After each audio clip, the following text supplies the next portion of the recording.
right, folks, it is Wednesday, August 7th, 2024, and a lot of things are happening in the world. Nobel Prize winner Mohammed Yanis is to lead the Bangladesh interim government. So, the Bangladesh interim government, led by a Nobel winner, is to take oath on tomorrow.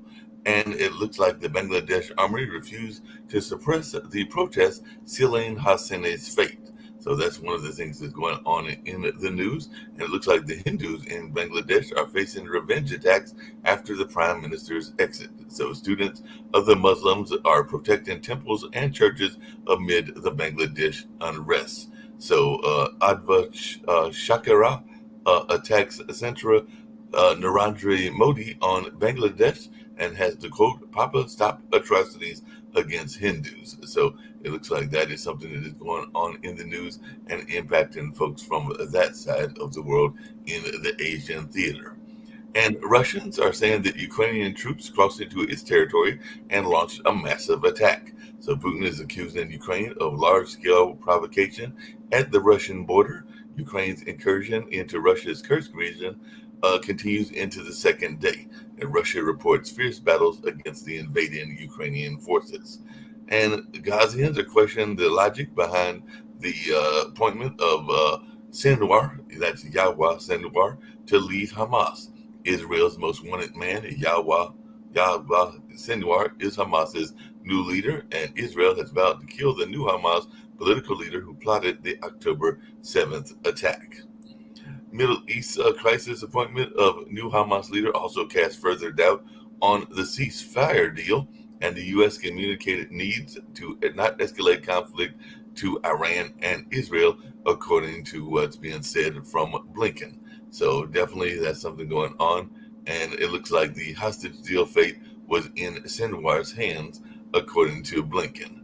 And UK police are preparing for another night of violence as country reels from disorder, riots and disorder in the UK. Thousands of police are ready amid fears of more protests. So that's something else that we're seeing in the news as the rioters carry out violent racist attacks across several British cities. So that's something else that folks are paying attention to. And the UK tax minister is saying Elon Musk is accountable to no one as those riots rage. So looks like Elon Musk has clashed with Keir Starmer over the riots in Britain. So definitely, but the reason for that quote from the tech minister is the disinformation that has been spread during the riot. And in the U.S. says Thai party dissolution jeopardize democracy. So that's something else going on in the news as the Thai Constitutional Court dissolves the Progressive Move Forward Party. So Thailand facing political upheaval as court set to rule on the fate there, and that's what they did. They decided to dissolve it. And two are dead and more trapped in a hotel collapse on Germany's Mosel River. So two dead and several trapped after a hotel collapses in Germany. German hotel partially collapses, killing one and trapping eight, according to what the police have said. And Russia accuses Ukraine of opening Africa front as Niger cuts Kiev ties. So Mali has cut diplomatic ties with Ukraine over the Wagner ambush claims. So Vladimir Putin's war is sweeping into Africa, and Kyiv special forces are deadly. So that's something else we're seeing as Russia is accusing Ukraine of opening that African force, like the African front, just as I said earlier. And the U.S. and the U.K. are to skip the Nagasaki atomic bomb memorial ceremony after the city mayor also invited Iran as well, and might have invited some other folks also that we did not want to be there with. So, U.S. ambassador to skip the peace ceremony in Japan over Israel's omission. So it looks like Israel was omitted as well. So definitely that's something going on. It looks like Iran was invited and Israel was not invited. And a second Iranian missile and drone attack is likely to dwarf its first. So Washington and Arab states are scrambling to avert an all-out Middle East war. So White House is rushing to limit fallout from the looming Iran strike. And a Polish man has been found guilty of assaulting a Danish prime minister. Polish man was given prison sentence for punching the Danish prime minister. So Denmark deports that Polish man after his attack on Prime Minister Frederickson. So that's something else that folks are talking about as well. So, like I said, lots going on, including a granddad that tackled the Southport knifeman after hearing screams. So that's something going on as well, and a lot of folks are probably going to uh, be praising his bravery and all along those lines.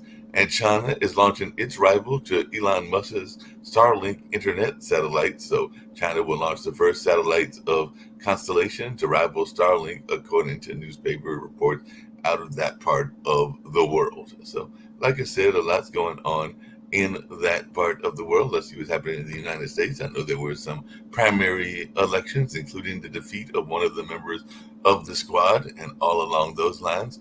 And even Tim Walz was getting some support. So apparently, one of Hollywood celebrities were saying, "Let's kick ass," as they shared their support of Tim Walz. But right-wing media figures have launched a flurry of attacks on Tim Walz in a race to define the vice presidential candidate. So bringing back the joy is one of the quotes that the Washington Post said as Walz's first Democratic day as the vice president is now in the books. So that's something else that we're seeing as well.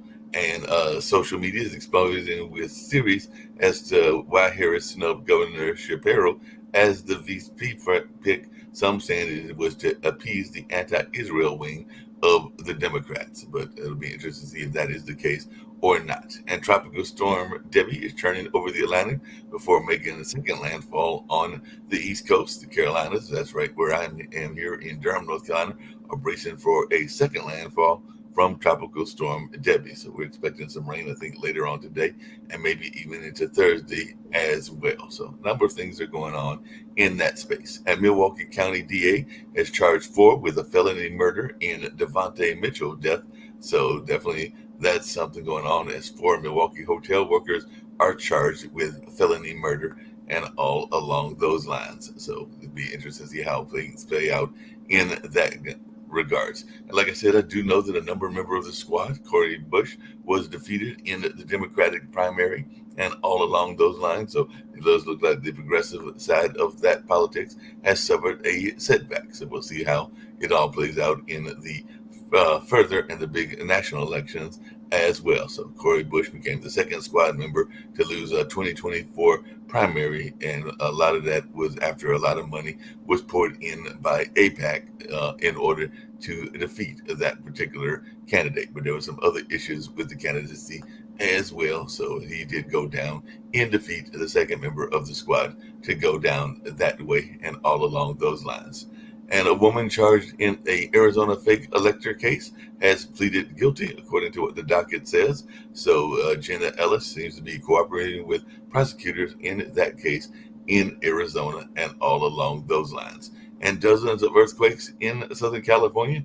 Earth aftershocks hit a following magnitude of 5.2 quake, so a 5.2 Medler earthquake rattled Kern County. So definitely that's something else going on as well. So, and a man has been arrested for allegedly plotting to kill U.S. leaders. So a Pakistani man with ties to Iran is charged in a failed assassination plot, potentially targeting Trump, according to the Department of Justice, and all along those lines. And a historically black medical college lands a $600 million donation. So that's something else that's in the news. And speaking of our historically black colleges, as I get ready to bring in the panelists and see what they've got to talk about as well, and all along those lines, I did hear that there was some pushback from Clark University in the sense of what's going on with them being rescued by Trump. They said they were glad to get the money that rescued many universities. As a matter of fact, all the universities is what they pretty much said and everything, but they did not want it to seem like it was just a Trump initiative, because they said it was a bipartisan initiative that was not just for HBCUs, but for colleges in general. Someone bring in Steve Brown, my co-anchor, and everything along those lines, as well as Rick Rosner, and I think I got Sasha Starr and Jacoby with me as well. So how are you doing, Steve? I don't know what you got on your mind, and we'll see what these other folks have got on their mind. Yeah. I'm only with us a few minutes. I got a lot of moving stuff with these storms and everything, but But real quickly, I wanted to just spend a few minutes talking about. I'm going to be going on WPTF at 3, so I'm getting ready. Got to work a little bit today, but we're going to be talking about Governor Tim Walz, whom I know through work, who is going to be the vice presidential nominee for Vice President Harris. A bit of a surprise, but he was on the list. I think, often we think of the vice presidency not mattering. That's what President Trump said, but I think it does matter in terms of what she did go to. I think it's very obvious that former President Trump decided that management experience wasn't important. It was more important just loyalty to the MAGA movement, where she picked someone that had been a congressman in a red state, Minnesota, then went on to become governor. He was a military veteran. He was a school teacher, married to a school teacher. This morning over a cup of coffee, my wife and I were saying that he kind of reminds us a little bit of a younger Joe Biden, not a U.S. senator, but had that folksy Midwestern Rust Belt charm. Biden, remember, from Scranton, Pennsylvania. So I think it was a good pick. He did well in the opening remarks. I think that it's going to be an interesting race now. And yeah, it's not going to be about the number 2. But I think if you look at the combination of experience between someone that's been a vice president and someone with Governor Walz's experience, did a lot in Minnesota as a moderate centrist Democrat, but did lead on some progressive ideas. So I think that it's all going to. I think the race is a different race now. I think it's going to be efforts in Pennsylvania, North Carolina, Michigan, and do we know whether or not the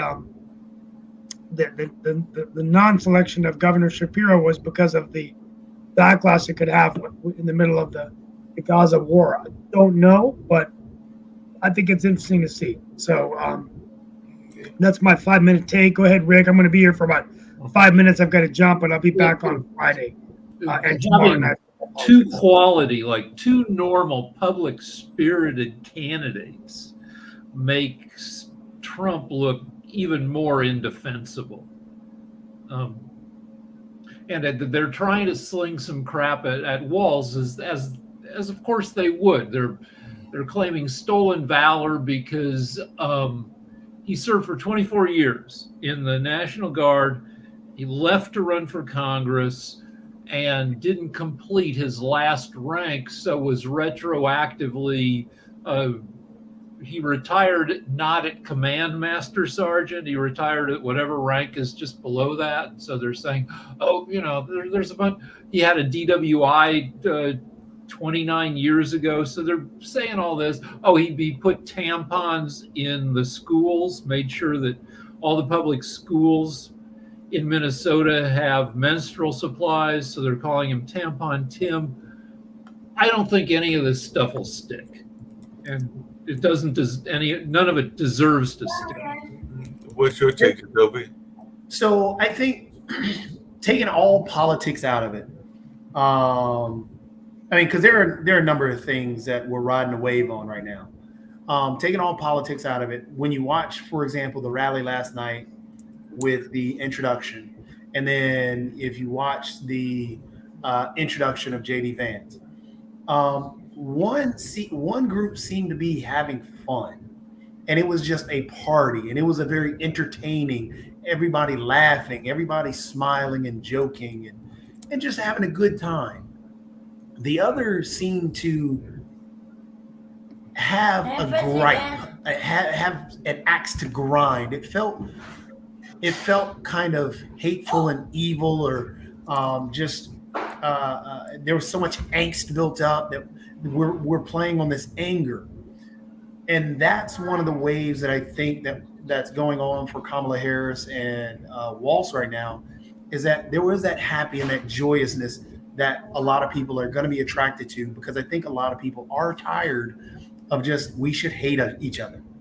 And so I think that's one of the pieces that's attractive to people.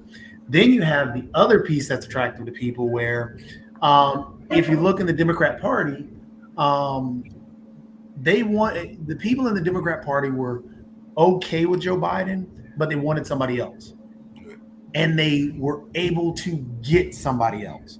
So for the first time, it felt like, hey, you listened to our anger, you listened to us, and you gave us somebody new. And that's all we wanted, was somebody new. So you have that unification of, hey, they really listened to what we wanted. And then when you add in Walz, who is, Bernie Sanders is behind him, so it keeps the Bernie bros in check. All these other factions of the Democrat Party are happy with Walz because of his background and his Midwest background, and the labor unions are happy with them, and the people who are the Second Amendment individuals, because he's backed by the NRA. All these different factions of the Democrat Party are happy with him. So you had this whole idea that, okay, we want change. We got change now. So now we got that wave of that. Then you got, hey, we want somebody we can trust. Shapiro would have been great, yes. I do kind of agree with the idea that it really wasn't the feeling that the super left wing of the party was anti. No, I don't think that was it. I think the idea that he wasn't second fiddle to anybody. Shapiro felt more of a he's up next kind of person. He's the next Obama. So yeah. Hey, real quickly before I leave, I'm going to hand it over to Sasha. I've got to run, guys. I'm sorry, kind of just a crazy time, but I'm going to try to be back tomorrow and obviously on world politics. Yeah, no problem. But before you leave, Steve, I want to give him. And we can talk. Yeah, go ahead. Yeah, my quick question for you, because I read an interesting article yesterday that talked kind of what you were alluding to and everything, because all of the ones that, and kind of even what Jacoby just alluded to, all the ones that were in the candidacy, it looks like if the Democrats win, and I'm not saying that the Democrats will win, that they might have a long wait ahead of them. I mean, Pete Buttigieg is young, but Mark Kelly is not exactly young. So it was an interesting article I read that talked about this bridesmaid quality as to whether they can ever come back on the national stage, because a lot of people did not know about, if you didn't live in those states, like the governor of Kentucky or Shapiro or even Pete Buttigieg and a number of others. So as one that is in this political spectrum and everything, that was my question is, do you feel that it might be 2032 or even 2036 before we see some of these names again, because they are now the bridesmaids or the almost runs and everything along those lines? So I just wanted your take on this notion, because there was an interesting article I read yesterday where they were saying that they might have a hard time getting back into the limelight. Well, real quickly, I'll just say that I think, a lot of it's about timing, right? I mean, I think Gavin Newsom, it's better for him if she actually lost, because then he could be the front runner in 2028. So I think if she wins, my theory is I think it's going to be a lot harder for the presidency to be held for more than one term. So I think the country is so divided. That's just my prediction. I think the next 10 years, you're going to see a lot of one-term presidents like we had in one-time U.S. history. I'll end with this before I leave. I want to give you guys something to think about. I think at the end of the day, my only advice to Vice President Harris is that their campaign, she made one statement yesterday that I think is good, that they're underdogs. I think it's important to know that we all like the prodigal comeback story. But my advice would be they need to focus more on the economy and the issues that really matter to the American people, rather than making it all about Donald Trump, which, when she goads us with, I was a prosecutor, I was a DA, I prosecuted thugs, I'm going to do the same thing with Donald Trump. I mean, yesterday I was in North Carolina with the Secretary of Energy and the governor and Deborah Ross, and it was all about the $10 billion of investment in green, $57 million going to Duke Energy to upgrade the power grid to deal with climate resilience. These are the things they need to be talking about. And I think that's just my only advice, because, and I'm going to let Sasha Starr go, but when I see this thing denigrating, I saw a picture, it made me sick to my stomach, of the vice president's head in a toilet bowl of shit, pardon my French, saying, let's flush her down the toilet. This is ridiculous. I mean, she's the vice president of the United States, and I just call upon people to have some respect. And if you're that angry and you're a Republican, just vote and let the people of this country decide. But I'm going to let Sasha go. Thank you. I would like to mention a couple of things. Here I disagree with you, Steve, that most of the American voters are low information people.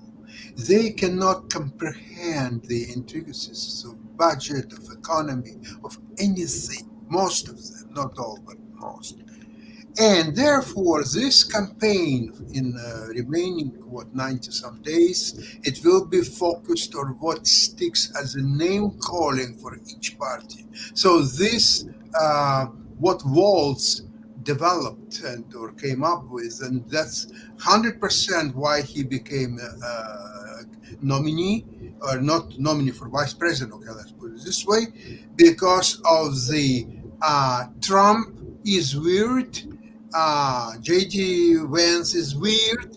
Both of them are weird. That's all what you need to repeat from 6 in the morning until midnight. Plus abortion issue, women's issue. You don't need anything, because when you will go into details about economy, budget, or anything like that, you're exposing yourself to attacks that this party is wrong. No, you cannot do this because of that. It's a polemic. You don't need polemic with anybody. This guy is weird, the other one is weird, and both of them are weird. Full stop, period. You don't have to say anything. Plus, women have to have complete freedom to do whatever they want to do for themselves. Their doctors, their husbands, they can participate in the decision, but that's it. No state can participate in it. Now, it's not only Democrats wanted something new and they were sort of disappointed with Biden running.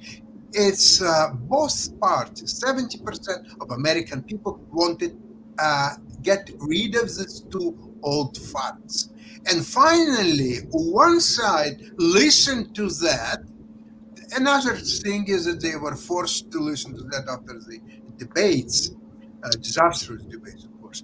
So they listened anyway, and they delivered. The other party, I don't know if they listened or not, but obviously the fact is they have not delivered it and cannot do it anymore. Furthermore, the catastrophic appointment of J.D. Vance completely ruined Trump's any chances, because he is not bringing anything new on the table. He repeats more or less what Trump is saying. Just Yeah, he just said yes. Yeah, What Sasha? I was just going to say real quick. One, India is actually about to beat Sri Lanka in cricket in the ICC. I just noticed that. This is getting bad, Steve. I'm now hooked on cricket. Number two. Yeah, I didn't even know about that. I've been so hooked in the Olympics. I'll have to get the recaps. That's great. What Sasha just said is spot on. We have we're roughly about 90 days left. Getting into the minutiae and the details, that was always the problem of what Democrats always did. They tried to speak from this high mountain and always tried to talk about every little detail and specify, but that's not where we are. Honestly, like I said, when Sasha pointed out what Walz did, when he talked about it's weird, last night when he said, mind your dang business, all this other stuff, these are things that stick. And these are I hate to say it, but it's a bumper sticker mentality around our politics at this moment. And the easier things that stick and that ride, that is where people are. And that's what Walz can do, is he can meet people where they are, which is something that the Democrat Party hasn't had in, I don't know how long. I'd like to mention something else. There's something else what sticks. Kamala, she discovered it suddenly by choice of her words in about a week ago or so, but now she figured out that it sticks. And yesterday she on purpose repeated that I was prosecuted for so many years. I've prosecuted all kind of I don't like that. And I know Trump's type. Okay, that sticks, because now you have a prosecutor against criminal. What else do you need to know? Prosecutor against criminal, two weird people. The end of story. You don't need to say anything. Shaquille, before I leave, can you just give us your insight? I've got to run, but Shaquille, Vladimir, what do you think about Walz? I wasn't the person that I'd have picked. Like J.D. Vance, I wouldn't have picked him either if I was Trump. I think the way it'll go down is, again, just along partisan lines. Those people that want Kamala Harris to win, or those people that dislike Trump, then Kamala could she could nominate a pet cat to be the vice president, and Democrats would say it's wonderful. I don't think that he's a particularly strong candidate. I think the comment that Jacoby repeated about mind your own damn business. This is the man who set up a hotline for you to dob in your neighbour during COVID. This is the man who has passed trans laws. A lot of parents will say, hey, you mind your own business. If I don't want my child to have access to this stuff, I want you, government, out of there. Now, look, not everybody feels that way. Some people feel as though government should be more involved. But I think that there is a lot of people that are very unhappy with this. This is an extremely left ticket. And I personally don't think it's going to bide very well. I think that regardless of the anti-Jewish sentiment in the United States at the moment, that Josh Shapiro would have been a significantly better pick. You need Pennsylvania. Whoever wins Pennsylvania more than likely will win the election. And the other thing is that Cori Bush lost her primary. Jamal Brown lost his primary to a guy called Latimer, by the way. So we're seeing a move to the right. We're seeing that actually all across the world. In the UK, it might sound counterintuitive because the Labour Party won that election. But if you actually have a look at the voting patterns, the electorate actually moved to the right. It's just that the way the seats are allocated, the Labour Party won. I think people are very tired of this stuff, this woke stuff. You can debate about what it means, you can debate about all this other stuff, but people are tired of it. I think the Democrats are going to have to do a little bit more than saying that Donald Trump's a bad person or that Kamala Harris is black. That's a great point. I'm going to end on that, but I cannot agree with my colleague more. I think, yes, it's important to show the opposites, and so I agree with Sasha that it sticks. But I think rather than go negative, they got to focus on the positive, the economy. I'm not hearing a lot of these things I'm hearing in North Carolina, but energy and infrastructure and investment.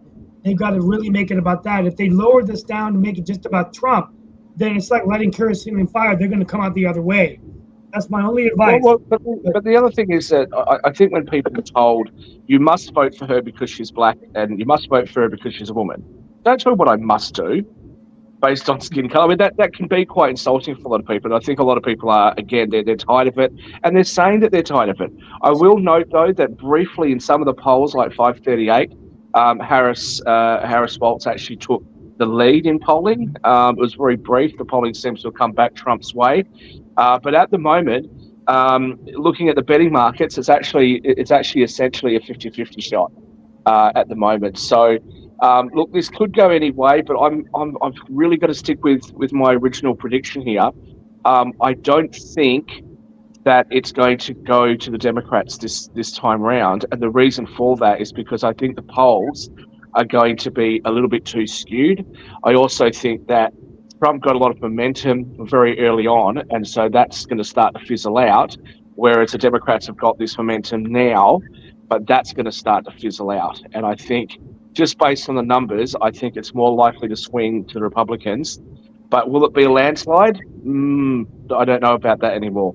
I think places like Virginia and New Jersey and things like that are probably unlikely to be in play, and Minnesota is unlikely to be in play. Hey, Shaquille, just really quickly, along those same lines, I did see your hands, Rick, and Jacoby and everything, but it does seem like the Republican parties have discovered something that has been out here for a while and everything, and they are sometimes making a play to it and everything, because one of the things that happens in any political race or any contest is this notion of divide and conquer and everything. So it seems like they have just discovered that people can be biracial, because that is definitely what Kamala is and everything. She's both of Indian and African American or African descent, well, actually Caribbean, because her father was Jamaican and everything. But I just wonder, is that something that should play for the Republicans or not? Because a lot of what they do is they try to like Trump is, and they have this notion that I didn't know she was black until recently, and she had been playing. I don't know if that's a path I'd want to go down if I was a conservative.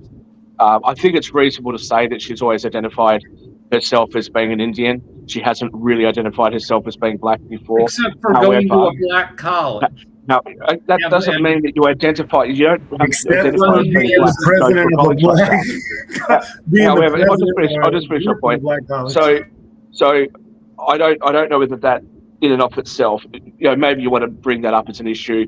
I'm not sure that it's a winning issue. The same thing with trying to open up the debate about being a natural-born citizen. But some people are making the argument that natural-born citizen has to be the child of parents that were also born in the United States. Don't make that argument. It's not going to win you any points, right? Even if you were technically maybe correct, that technically maybe correct would have to be sorted out through the Supreme Court and all these other things. You're too close to the election. Just don't go down that path in the first place, especially after Trump was part of the birther conspiracy group against Obama. It doesn't play well, and who it plays to is your racist base that you're trying to disavow yourself from. So if I were Republicans, I really wouldn't be going down that path. Come back at them on the trans issues. Come back at them for being sloppy with the economy, for spending too much. Come back at them on the border. Come back at them where they're weak. Leave the race stuff aside. To me, this feels like 2008. You have two likable candidates versus two candidates who aren't very likable. The polls, are shifting. When she first was announced, they were giving Trump a 3/4 chance of winning. Now it's 50-50. I predict that within a couple months, Harris-Walz will be leading in the polls by almost as much as Biden was leading in 2020. There are a lot of things. So Trump was up against Biden. Their whole campaign, their messaging and everything, nothing was on the economy, nothing was on immigration. Trump's whole message was, hey, this guy is old. Biden drops out. They're ill prepared for any other message. All the pundits say that, yes, Trump should stick to the focusing on the economy and so on and so the economy and immigration, which he's up big on the polls in both of those. However, Trump is undisciplined. He does what he wants to, and people just ride and actually try and explain away what he says. When we're talking about how the Democrats should talk about the economy and give better information on this and better information on that, at no part do we say the Republican Party should do the same, but they're not. Again, we're in this position of culture wars and battles of personalities because the top of the Republican ticket has made it so. He himself is the one who tries to do the birtherism with Kamala Harris, currently questioning her heritage, which it has never been questioned before. She has always been biracial. She went to a HBCU, pledged a black sorority, was head of the Black Lawyers program at her college. So to say that, oh, well, now she's shifting to just become, no, that's just the whole birtherism thing. And it is patently offensive to many African Americans, the same group that Trump is trying to court, which he's done a good job at up until now, where that interview really pushed a lot of people away. And then on top of that, he's in the middle of dealing with a very strong black woman. And he's calling this black woman all these other things that are offensive to people. And now with J.D. Vance, again, J.D. Vance was a huge miscalculation because what J.D. Vance says puts a magnifying glass on what Trump says. And those things are awkward. Those things are weird. Those things are very disturbing if you actually listen to them, because it's been baked in the cake so long, but J.D. Vance broke that ice. So now it's no longer as baked as it was. So yes, if it were a straight discussion about the economy and immigration, the Democrats would have a tremendously bad election. But it's not about that anymore. It's about a lot more things. Women are carrying this election, and because of Trump bragging about taking away women's rights, that's a problem. J.D. Vance's stances, that's a problem. So women are coming out in that light. So let's have a look at the way that the people like Jacoby and people that support the Democrats frame things. I don't think that there's ever any kind of acknowledgement or any kind of just acknowledgement that people feel differently on issues. The framing that Donald Trump bragged about taking away women's rights. Really? Like all their rights? No. What he said was that he managed to get Roe v. Wade overturned. Right? So this is the stuff that I'm talking about. It's very easy, I think, for people, especially in their silos, to look at an issue and say, hey, the people around me feel that way. Like I know a lot of people that feel this way. I know a lot of people that are offended by this. It on history. And then they don't listen when other people tell them a different viewpoint. Shaq, I'm basing it on history. If you look at the past elections, ever since Roe v. Wade was overturned, women have actually come out and wanted to vote for codifying abortion rights. These elections. That's a strange thing. Why would you come out and vote for something that's already law? These elections that have happened since Roe v. Wade, there was supposed to be a giant red wave. It didn't happen because women came out and actually voted the opposite direction because they were fighting against what Trump did. It is fact. And I'm not talking about a silo. I'm talking about exactly, yes, we can all agree. We have difference of opinions. Jacoby, you're not acknowledging the facts. Jacoby, you pass off things as being facts. Let me finish this so you can respond. You pass off your opinions as being facts. Let me finish this so you can respond, please. So, in the past few elections, women have carried the vote. Women actually have come out against. Now you're just repeating what you just said. Let me just respond. And let me finish. You're just repeating what you just said. Let me finish. So this is why I'm not saying everybody is for abortion. I'm not saying that. I'm not saying anybody. Matter of fact, nobody is truly for abortion. But that is the misnomer that people, or the misconception that people keep putting out there. That's wrong. The thing is, people see it as a medical procedure that they had access to and it was taken away. So therefore, yes, there are some people like yourself who are okay with that. Others who came out to vote were against that. And really, that is what has driven the vote ever since it has been overturned. Women have come out strong. People who would like abortion rights there have come out strong. And that's why a lot of these elections have gone the way that they have, because women have come out. It's fact. It's just what happened. Jakil, did you want to respond to that? I did have a question for Sasha. Yeah, well, I'd love to if he's finished. So firstly, passing off your opinions as being facts does not make them facts. Not an opinion. Please don't. This is exactly what happened. Would you like another 5 minutes, Jacoby, and then I'll respond? No, let him respond, Jacoby. Yes, and please don't say that I'm passing my opinion off. I'm just pointing out the facts of what happened in the past elections.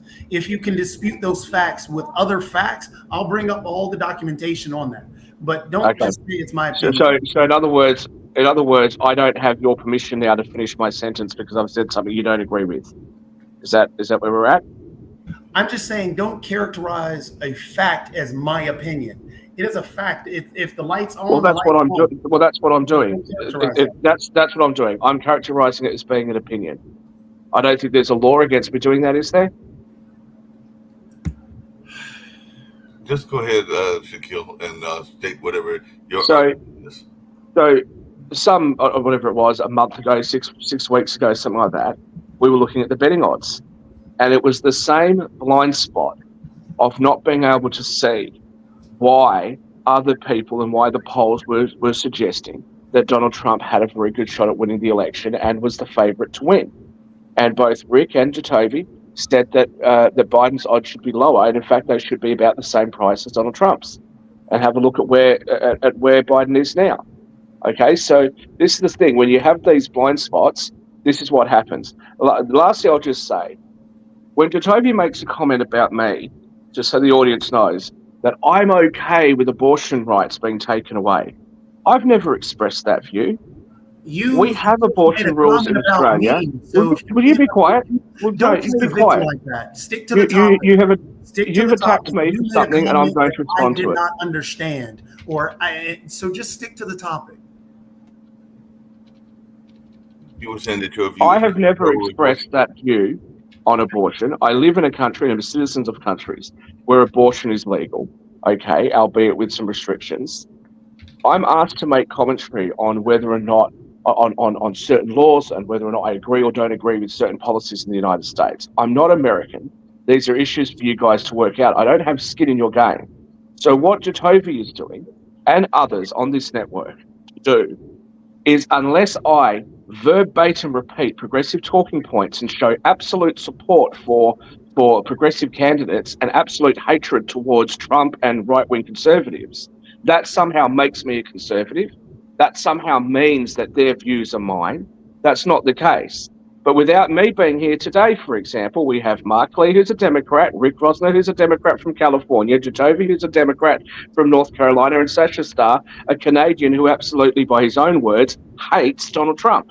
So I'm trying to bring some balance to the conversation. Otherwise, all you're going to hear is all of this anti-Trump rhetoric.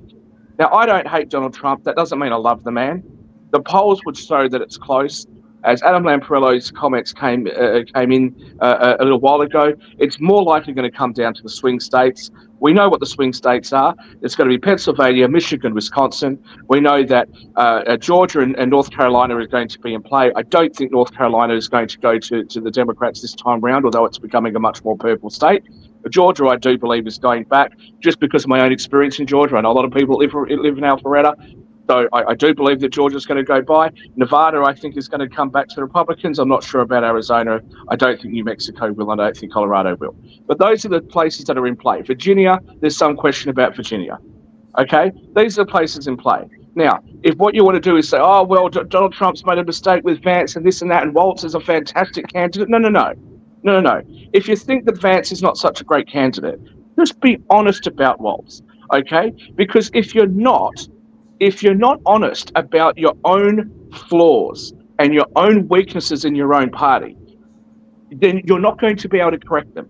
And part of being honest is actually listening to people who you don't agree with so that you can find out why they are not agreeing with you on a point that you think that is important to you. If you care about trans issues, find out why people have such opposition to it.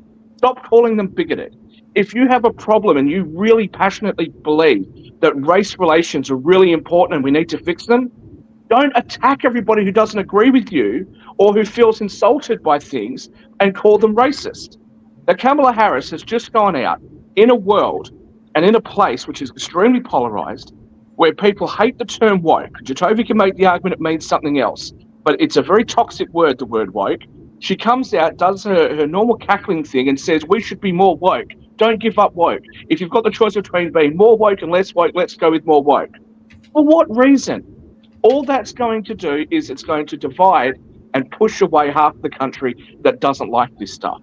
So if you want to have any kind of sensible conversations, it requires you to listen to people who don't agree with you. But Shaquille, along those same lines, and this is actually for Jacoby. Hold on a second, Jacoby. Because one of the things that happened in the Olympics recently, and I'm not even going to go down for the whole opening ceremony and everything, is there are 3 women that decided to bow to each other. And there's been a whole conversation around social media as whether they went too far and everything. And of course, there's this whole notion of black girls magic. And there has been some pushback, including from some athletes, about this notion because they felt that they were not necessarily doing this, what they were doing, which was honoring the fact that they had achieved some greatness and were of the African diaspora, because the woman that won was from Brazil, but she's definitely part of the African diaspora. And Jordan Childs and Simone Biles decided to bow down to her and everything in a honoring of her greatness and everything. So that has been blowing up, and I'm sure even Rick has seen it all over Twitter and everything. So I just wonder our take on this notion of, is that something that should be honored and being considered part of the conversation? Because that's another one of those people are free to do. But people are free to do what they want. But as a diehard Republican, and I don't mean Republican as in American Republican Democrats, as a diehard Republican, I will never bow to anybody. And the idea that you're going to bow to somebody because they're great because of their ethnicity is just absurd to me. Fair enough. Rick, And then- Sasha, and Jatovi, if you guys want to make some comments. Jatovi? So just to point out, the listening on both ways and honesty on both ways should always be there. However, it tends to only be attacked to one side. If you ever listen to, for example, when Marjorie Taylor Greene goes on and calls every single Democrat a pedophile, there's nothing from any Republican or anybody on the conservative side to stop that. When Donald Trump goes on stage, And here we go again. There's just no self-reflection at all, Jatovi. It just isn't. What are you going to do? You're going to spend the next 5 minutes beating up on Republicans. I would like to see, for example, and this is actually a great example. You just jumped in and interrupted me when I just brought up a name, Donald Trump, when I'm talking about self-reflection from everybody. You can't even accept the fact that I'm talking about everybody and you get triggered. Dude, I don't listen. I don't care. I don't care. Donald Trump's not going to be my president, right? He's not going to be my leader. I'm not voting for him. Can you pop Okay? up I don't get a vote in your country. So they don't sit there and go, I'm all hypersensitive. I don't give a shit. What happens is that we're expecting one group to be the adults in the room, but the other group can get away with mudslinging. And that should not be. Hence the reason why I started out when Steve had talked about everything that was going on, and I brought up the two rallies with no politics involved. If you look at the happiness and the joy and the positivity that we're talking about in one rally, and then in the other rally, you're talking about negative stuff and how hateful and this and that and the other thing. I think the country and a lot of people, and that's the blind spot. A lot of people are tired of, I should hate this individual because they are. Not once is, and this is why I think when Sasha, you talked about with Walls, when he said weird, that is the beauty of weird. Weird is not, hey, I hate you. No, it's just weird that's different and something that I don't think is right, but it's just you do you. That is all that is. And that's the beauty of why I think that was with Waltz being picked there and staying on the positivity side of things, because people are tired of Shaq. I don't know about you, but I'm tired of yelling back and forth. I'm tired of it. I'm tired of the agitation of, if I say one word, now I got to hear a response and get yelled at for 40 minutes and lied about for 40 minutes. What are you talking about? What are you talking about? And now you're not, let me finish. I'm tired of that. No, clarify, like you make us do. What are you talking about? You say one word and get yelled at for 40 minutes. What are you talking about? Chat, please. Jatovi, please, what are you talking about? Chat, let it go. Jatovi, just explain what you're talking about. Again, this interrupting like we're talking about now and all this other stuff, I'm tired of it, so I know the country is tired of it as well. And that's the spot that we're speaking of. It is much more fun to be jovial and joke with. And, we may disagree. Sasha and I disagree vehemently around Israel. But I would love to sit down and play chess with Sasha. I would love to. Sasha, next time, because half my family's Canadian, I would love to come by and visit while you're there, and we go out and whatever. What does this have to do with the topic at hand? The topic at hand. Jatovi, you sit there and you make your little snide comment. Let me finish, Shaq. Why? You've gone off topic. You've wasted your time, and everybody else has to go off topic. There's a point to what I'm saying. Well, let's get to the point then, please. So, Shaq, if you could please stop. So again, this hateful and everything else. And that's why, that's why I'm saying that blind spot and that bump that she's gotten, that Kamala Harris and Waltz have gotten already with being so far behind with the economy and immigration. They haven't really attacked the economy and immigration and brought out policies, but they're in a statistical lead or a statistical tie, and in some polls are actually leading without talking or focusing on the economy. It's because the blind spot is where people are just tired of hating each other. They want some type of positivity. Jacoby, just really quickly, hold on a second. No, Mark, let him repeat Hold on, himself we a only got couple 10 of more times. minutes. Hold on. We only got 10 more minutes. And the question I was going to ask Sasha, which we never got to and everything, so I'm going to get to it before we end the show and everything, is Ukraine actually launched the opposite way. They went into attack mode. I know you've been predicting that for a while and everything. So is this the beginning of the end of the war since Ukraine has gone on offensive? That's what I wanted to ask Sasha and everything, because they did that today. And I know Putin is the one that brought it up, that they actually went into Russia after Russia had been into them for about 2.5 years now. So what is your take? And is this an issue that needs to be discussed in the national arena of our politics as well? Because I haven't heard either Kamala or Donald Trump speak about that either. So what is your take on that as well from an international standpoint? You are there in Canada, but you're from Ukraine and served in the Russian army. Russia is in a desperate state of affairs. They cannot continue this war, but they cannot win this war and they cannot lose this war. So they want to continue this war forever, and they cannot do it.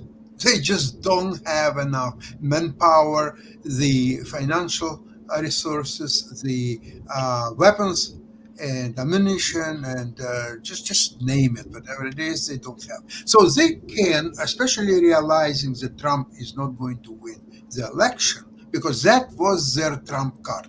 So they were waiting, regardless of what's happened on the front lines, just wait until November 5th. Trump is the president and he will help his friend Putin.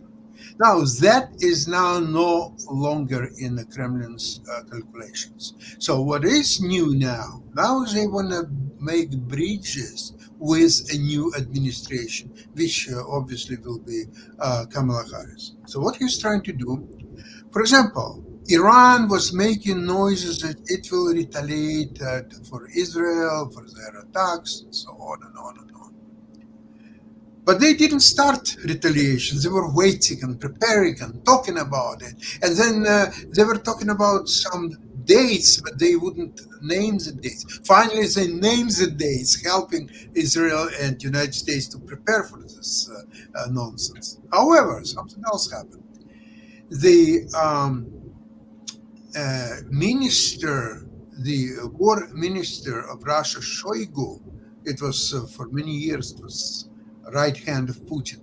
He went to Iran and tell them, hold your horses, don't start the attack right away. Let's talk about it. Let's be more reasonable. What's the objectives and how to go about it.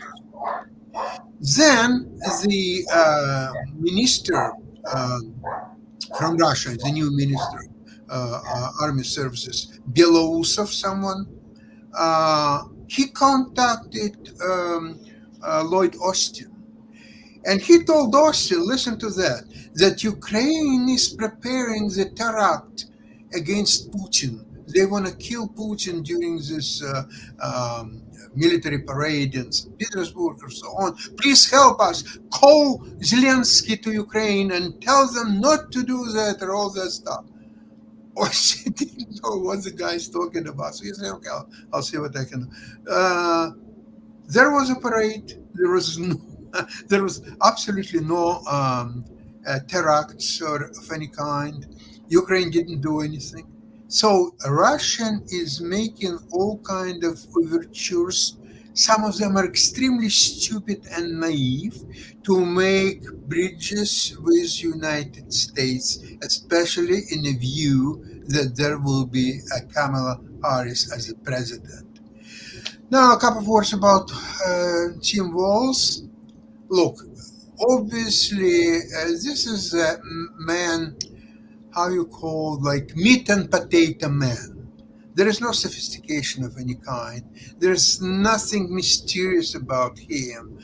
If you'll take intellectually, for example, Shapiro and Walz, Shapiro is 10 and Walz is 1.5.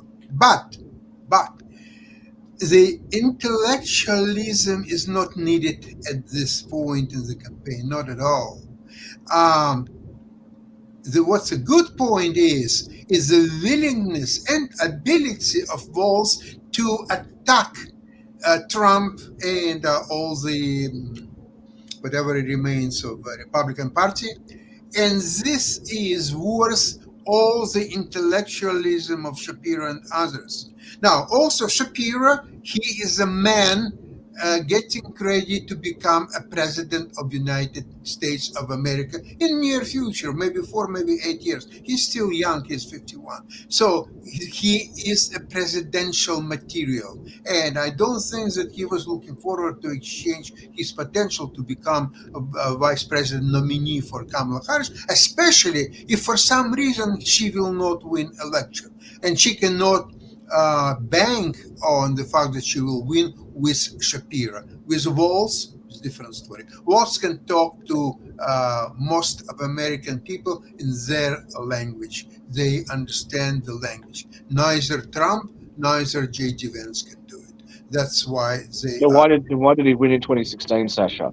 This whole notion that Trump can't do this. You don't like Trump, fine, but there is a very big percentage of the population, roughly half, in every election is going to vote one way or the other. Okay.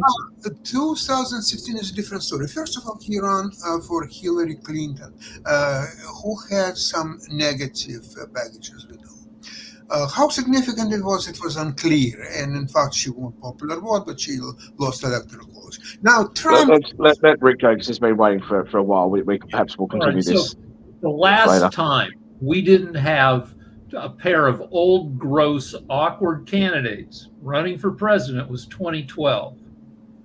So, and now and I think that's a huge advantage. Yeah.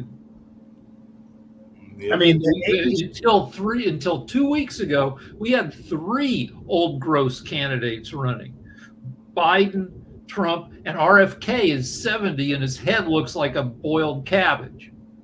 But Rick, you can't, in my opinion, you can't sit there and for 3.5 years tell us that Biden is absolutely fine. And not just what you tell each other, tell people around the world. Biden's absolutely fine. And we're watching footage going, what? What's going on? Left-wing media in the UK, left-wing media in Australia and New Zealand, and many other countries are like, we feel like there's a problem with Biden. And apparently all these Australian socialists are all right-wingers according to the left-wing media in America. Then Trump comes in, Biden goes out, and once Biden's out, oh, well, look, he's such an old man. Trump's really old. We shouldn't be making age an issue. Oh, no, age is an issue. You can't do this flip-flopping on these issues. It's not very ingenuous. For the last 3 years, the way I watched Biden was sentence by sentence. I'm like, come on, guy, get through the next sentence. Get through. But would you do that if it was Trump? If Trump was there for the last 3.5 years, would you be barracking for him the same way? Probably not. I watched both of them the same way. Trump just spouts nonsense. It's harder to, It gets back to the point that. Come on, Rick. President Biden says that his uncle got eaten by cannibals in Papua New Guinea or wherever it was, and he said, "Look at the stuff that he said. He's Trump black, he's a woman, he's choose Hispanic. the The guy's been all over the place. You can't just sit there and say Trump spouts nonsense, and what Biden doesn't." Yeah, What happens, especially in the last 3.5 years? But there has been conversation more recently about Trump's health as well, and part of that may be because now that Biden is out, there may be some people in the Republican wing that are trying to get Trump out. Because I have heard more conversation than I had heard in the past. Why would they be trying? Look, guys, look, I get it that you don't like the man, but don't live in fantasy land. Stop. Okay, the guy has got. He, unlike your candidate, he actually took the Republican nomination. He is a very popular person, like Bernie Sanders was a very popular person who should have been on the ticket, in my view, back in 2016. Okay, he's a populist. He is popular. Okay, and he's divisive. Half the country can't stand him. The other half absolutely love him. But the idea that you're going to get rid of him and replace him with who?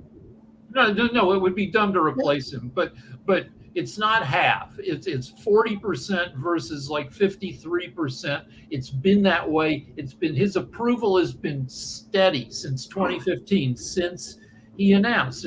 He's always run it around 40% approval. He can't win the popular vote. Rick, I'm not talking about approval. I'm talking about the way people vote. But even if it was, even if you're correct, look, even if you're correct, let's take California. Let's take California where it's 40-60. Okay, let's go there.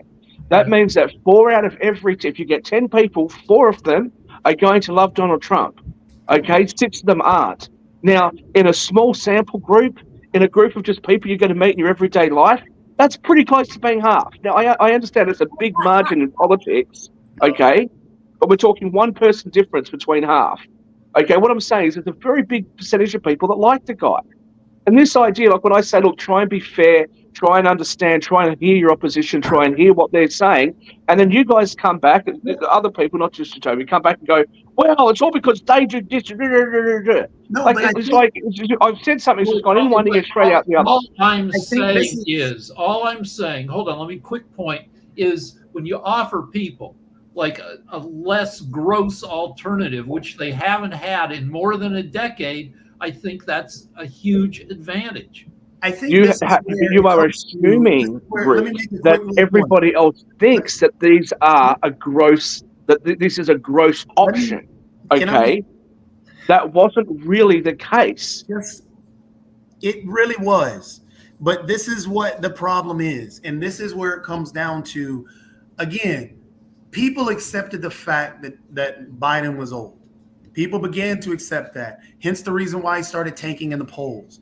When you say that nobody voted for Kamala Harris, well, truthfully, again, nobody voted for RFK to be on top of the ticket of his party, but he's there because the people within the party put him there. It's the same thing. The way elections work, we're not actually voting for an actual candidate. What we're doing is we're voting. The electors take that suggestion of who this state voted for, and the electors go and elect the candidates. That's the way. It's just a suggestion.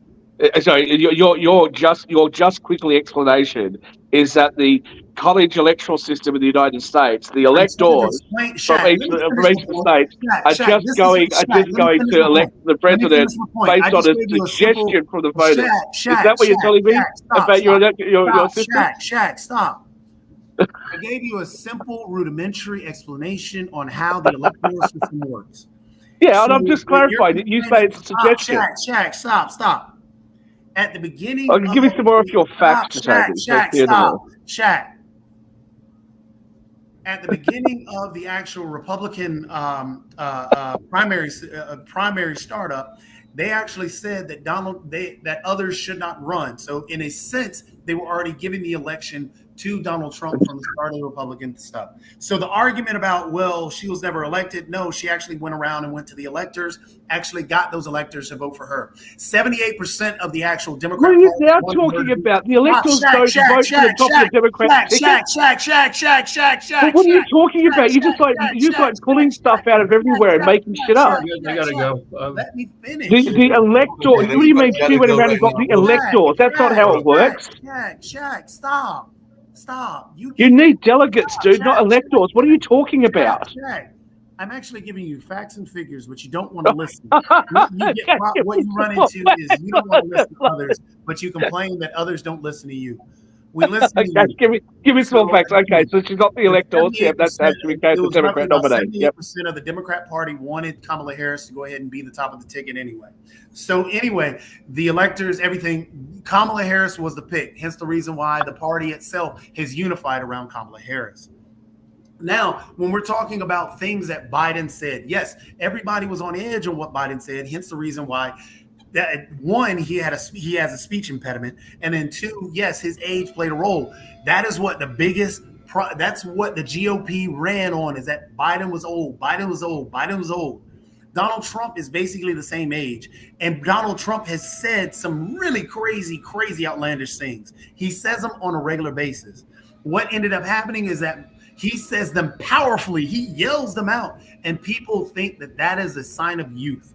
However, they ignore that because all that stuff is baked in the cake. when he talked about you can either choose between being electrocuted by a boat or being eaten by a shark, that is not a sensible thing to say. That is just dumb. I mean, he says some very outlandish things, but we give him a pass because it's baked in the cake. And it gets back to my point about once Biden left, yes, JD Vance being a bad pick because now it brings a magnifying glass back to the crazy things Trump says. And that's why in the Republican Party, again, after the initial debate, both parties wanted a new candidate. Sasha has pointed this out. It is a fact. Both parties wanted a new candidate, but Biden performed so poorly that all the news stories became about his age and how badly he was looking. Once he was removed, once that issue was gone, the Democrat Party got a big bump because they saw youth and the whole country, or a lot of people. Yes, there are tons of people that vote for Trump, and this is nothing against them. But there were also a ton of people who were voting against Trump because in the actual facts, or in the actual polling, what was it? 70% were voting against Trump and not for Biden, which was a problem. But now at least that has jumped where 50% are now voting for Kamala Harris, which actually is a big factor that people have something to vote for and not voting for something against. So that is a energy thing that she's brought to the table. And this is why, again, that's why I went on that long soliloquy about, hey, I'm tired of this anger. I know the country is tired of this anger.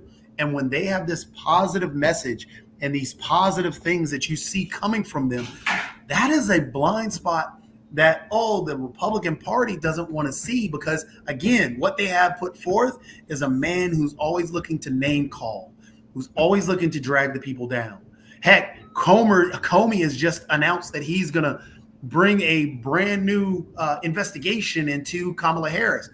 People don't want that. People want a message. People want to talk about something happy. Sasha.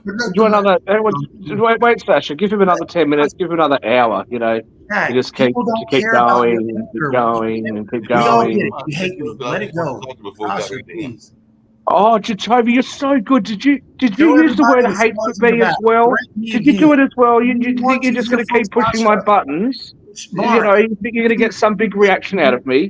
Yeah, and then Mark, 3 times now. Won't discuss it backstage. Notice that? Yeah.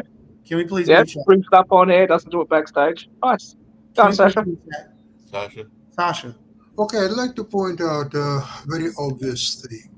That nobody has canceled all the lawsuits and indictments of Donald Trump. It was sort of put in a back burner because of 2 things. Number one, the decision of Supreme Court of immunity or partial immunity, whatever you wanted to say it, about President of the United States. Number one. Number two, the convention of Republican Party, where he was wounded in his hair with some kind of object that nobody can figure out what it is.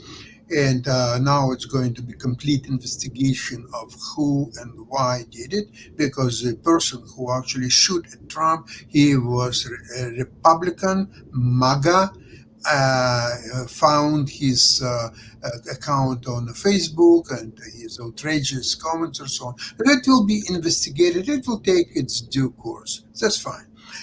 Now, but nevertheless, all these charges against Trump, they didn't disappear. They're still there. Furthermore, now with the new vigor and energy of Democratic Party, they are all being not just renewed, but elevated on a new level.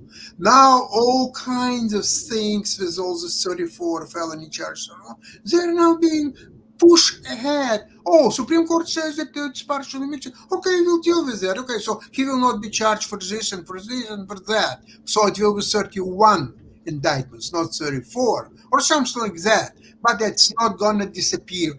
And in fact, the sentencing is on September 11th, and we will see what's happened there. So her position, Kamala, of prosecutor against the criminal, that's a great man. Oh, you're thinking about whom to vote? Oh, independent voters.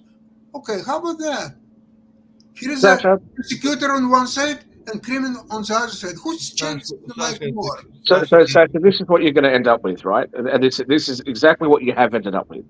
You've ended up with people that just want to see it from their point of view. Okay, there is a large amount of people in the United States, in Canada, and around the world that feel as though, for example, the prosecution in New York was politically motivated and would not have been brought if Donald Trump wasn't running Prove it. to be the president. Prove Now, it. Where is the proof? I don't need to prove it. I'm No, telling but you you're what. saying something. All right. Look. Okay, I'll here's just look. Okay, look, guys, you're right. I'm wrong. No, Okay, let's- Donald Trump's speech. Is that what you want? Can I express anything or not? No, go ahead. Like, and speak. talk I was about actually gonna- talk about getting. No, hang on, Mark. Talk about getting frustrated, right? I don't care. I don't have any skin in this game. Neither do you, Sasha. Okay, and who the president's going to be.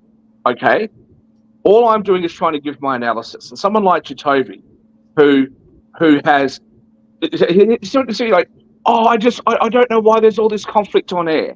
Okay, because 2 years ago when I mentioned, well, I don't have any children yet, but I hope God blesses me with one. What does he start doing? He starts bringing it up on the show that I don't have kids. Okay.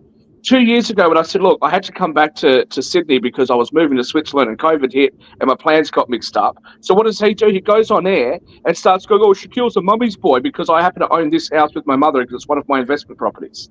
Okay. I asked him a few weeks ago to please stop using the word hate because I don't hate anybody. Ever since then, he does it multiple times on the show in order to try to get a reaction out of me. Then he gets one. He goes, oh, I just want to be peaceful. I don't understand why people treat me this way. I've got no idea. He knows exactly what he's doing. He does it deliberately. He expects me to take it on air, okay, and then doesn't acknowledge it behind the scenes. This is the sort of behavior that we see from progressives. The constant underhanded little snide little attacks, okay? This is exactly the reason, Sasha, why half of the people out there believe it was politically motivated. Not that they can prove it was politically motivated. They think it was, okay? You've already got a situation where progressives are saying that they want no cash bail, they don't want people prosecuted very harshly, etc., etc. You've seen crime rates go up, albeit they've started coming down now. And now all of a sudden you're saying, oh, well, this guy's a felon. Apparently the Democrats are now supposed to be the party of law and order. It's ridiculous. The reality is going to be this.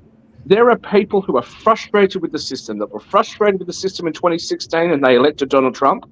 There are people that are frustrated now with the system. They're frustrated about the vaccine mandates. They're frustrated about the lockdowns. They're frustrated about what they believe to be the lessening of parental rights, about the fact that they can't have school choice, about what they believe is happening in the trans arena, especially how it affects their children. They're frustrated that their cost of living appears to be going up and wages haven't kept up with it. That's what people are reporting to the pollsters. They're frustrated about immigration. And on each of these issues, there's either crickets from Democrats or Democrats turn around and spin some other message.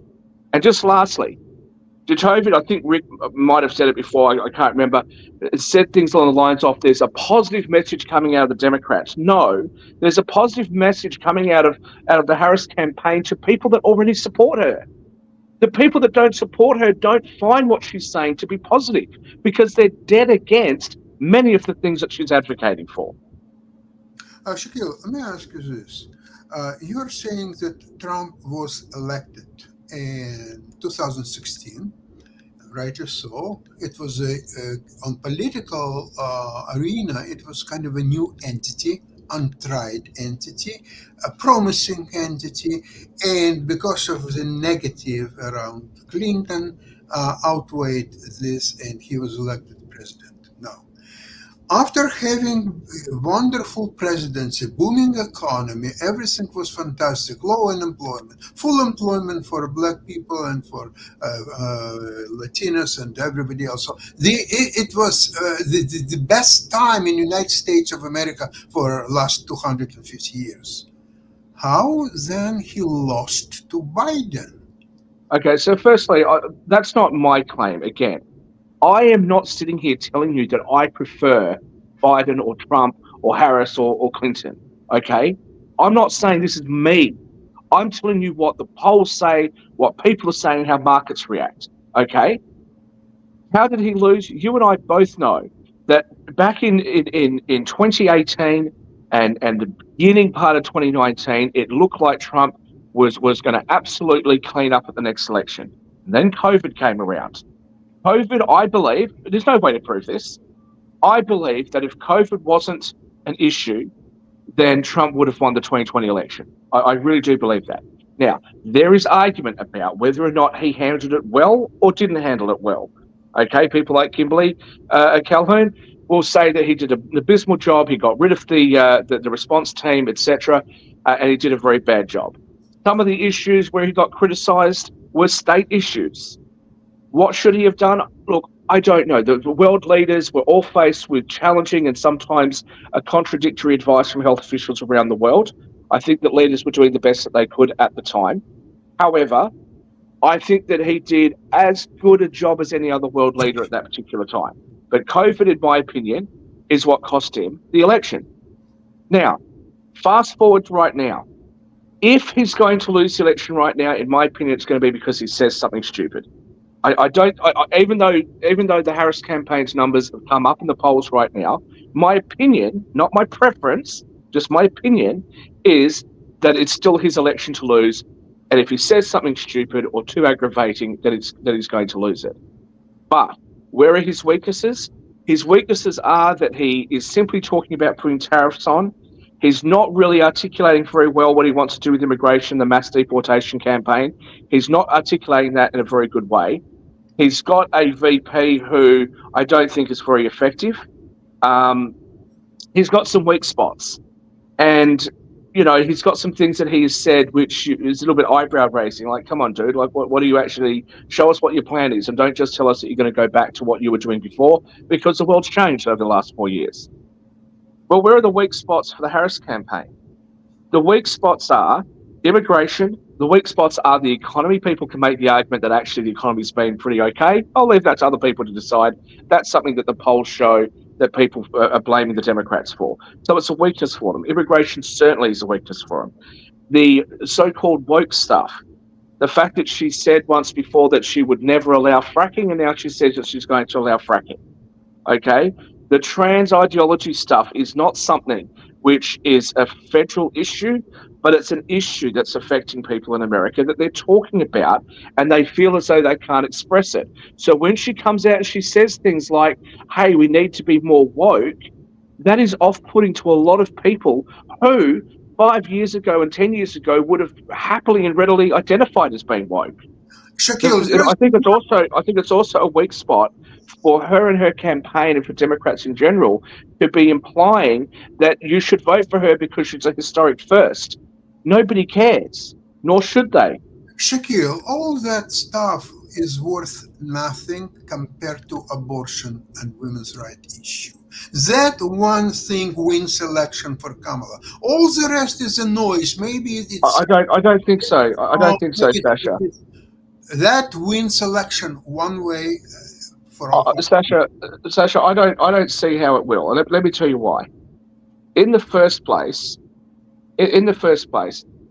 we don't yet know what all the states are going to do. But let's just say that all of the red states have really extreme abortion rules, right? 6 weeks or something like that. Okay. The people within those states can put enough pressure on their state congresses to overturn this and to change these rules. But even if you were to say that this was going to be an issue, what does voting for Harris actually do?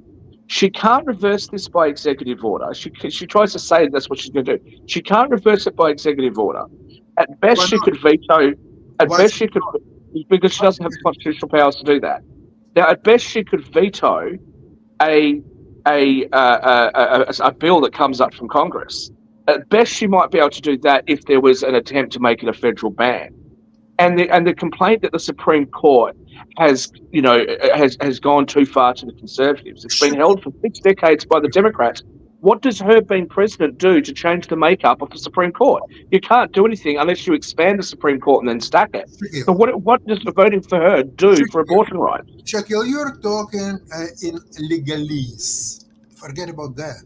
The emotions of women in all United States, especially undecided states, they are heavily on the fact that state or federal government, they cannot go into women's business in their bedrooms, in their decision making. The poll numbers don't show that, Sasha. The lease is worth nothing, zero. Sasha, the poll numbers on this issue don't show what you're saying. It's not a case where like 90% of women agree with unrestricted abortion, and it's only males that have a problem with this. That's not what the case. What the poll shows. November will determine that and everything. That could be a whole show and everything. I will say that there has been a candidate that literally had an abortion, and he is now running an ad where he is targeting the fact that he had an abortion in order to go after that women's vote that you are saying may not be that important, and that is the lieutenant governor. Because I just watched his ad yesterday, and he. I didn't say that women's votes weren't important. I didn't say that. When did I say anything that even remotely sounds like that? I was just saying that the point I was trying to make, and maybe I made it in a bad way and everything, was that he was trying to, because for a while he was ducking that issue because he had an abortion way back when, Lieutenant Governor Mark Robinson and everything. But now he was in a commercial recently with his wife acknowledging the abortion, but also saying that he was not going to be for abortions. I mean, that he would be in favor of abortions in certain situations, like the life of the woman being in jeopardy, or some of the other exceptions that are the. Look, Republicans. This is a losing issue for Republicans. It's always going to be a losing issue for conservatives around the world. Okay, because it's such a complicated issue, and trying to use legal frameworks to do it is terrible. But see, again, the implication, I think, everyone who talks about this, it's not just in America, around the world, everyone talks about this as if only women are the ones that are actually going to come in and say something about this issue, and that they're all going to agree with it. No, a big percentage of women don't agree with it. It's not going to be like a 50-50 issue. But there's a lot of women out there that are like, no, we don't want this. Don't forget that there's a big conservative population, and a lot of those conservatives are Christian, right-wing Christian groups, or just Christian groups in general. The women in these groups don't agree with it. They believe it's murder. So I think this is where you miss a lot. I don't want to know anything about from you what your facts are and where I missed stuff. Put yourself on mute and you can listen up. Because again, on the abortion issue, 80% of the country is already for women to have access to abortion. The reason voting for Kamala Harris on that situation over Donald Trump is because Donald Trump can come in and put an executive order on the actual medication that is used. And therefore, that would be a ban on abortion in a lot of areas. So that is a problem. And these are things that Project 2025 is trying to push through. This is what JD Vance and one of the you just had a Supreme Court ruling on this medication. Shaq, stop. Why do you sprout such complete nonsense all the time? Stop. You've just had a Supreme Court ruling, and according to you, an executive order can override that. Shaq, stop.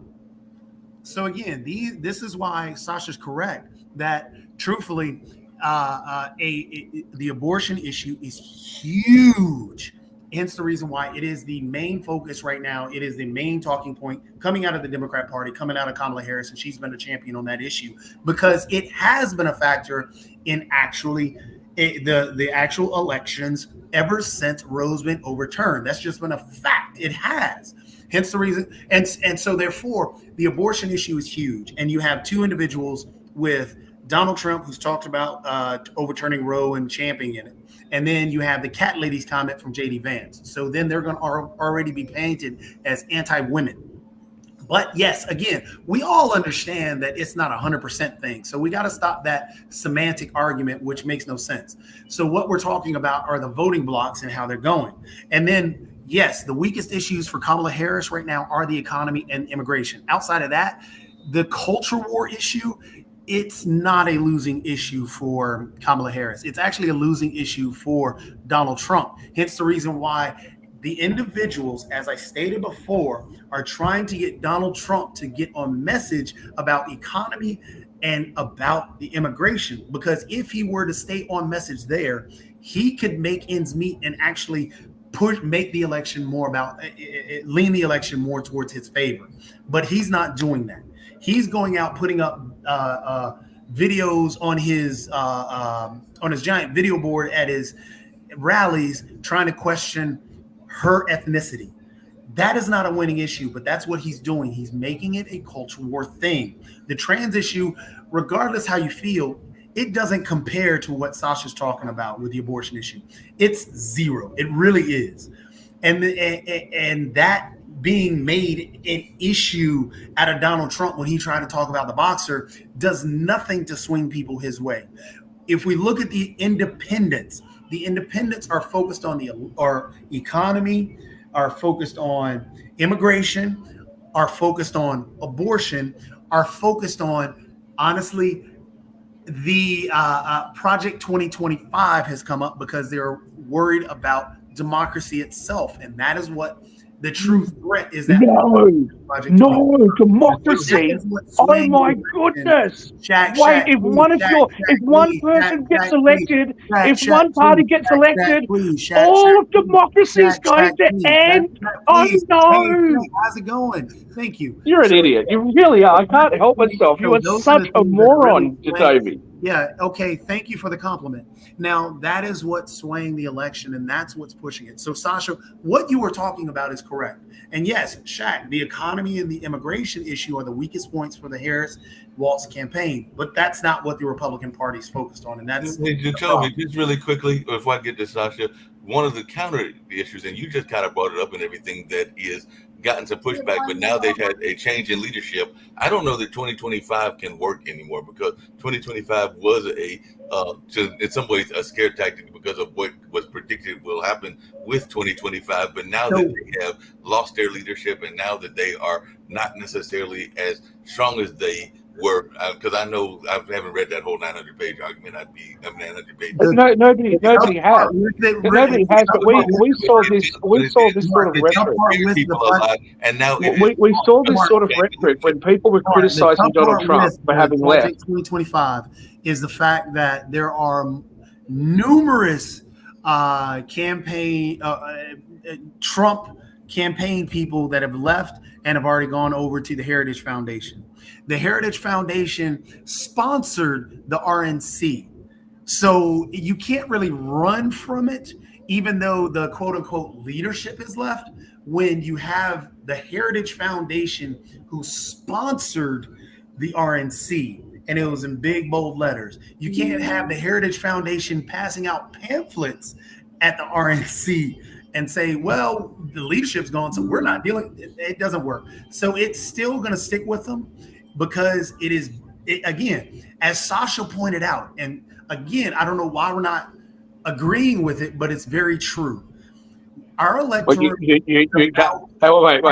You're about to say something, and you preempted it with, you're not sure why people don't agree. Okay, let's hear it. Our electorate is about bumper stickers. This is why Make America Great Again has stuck. It's a bumper sticker.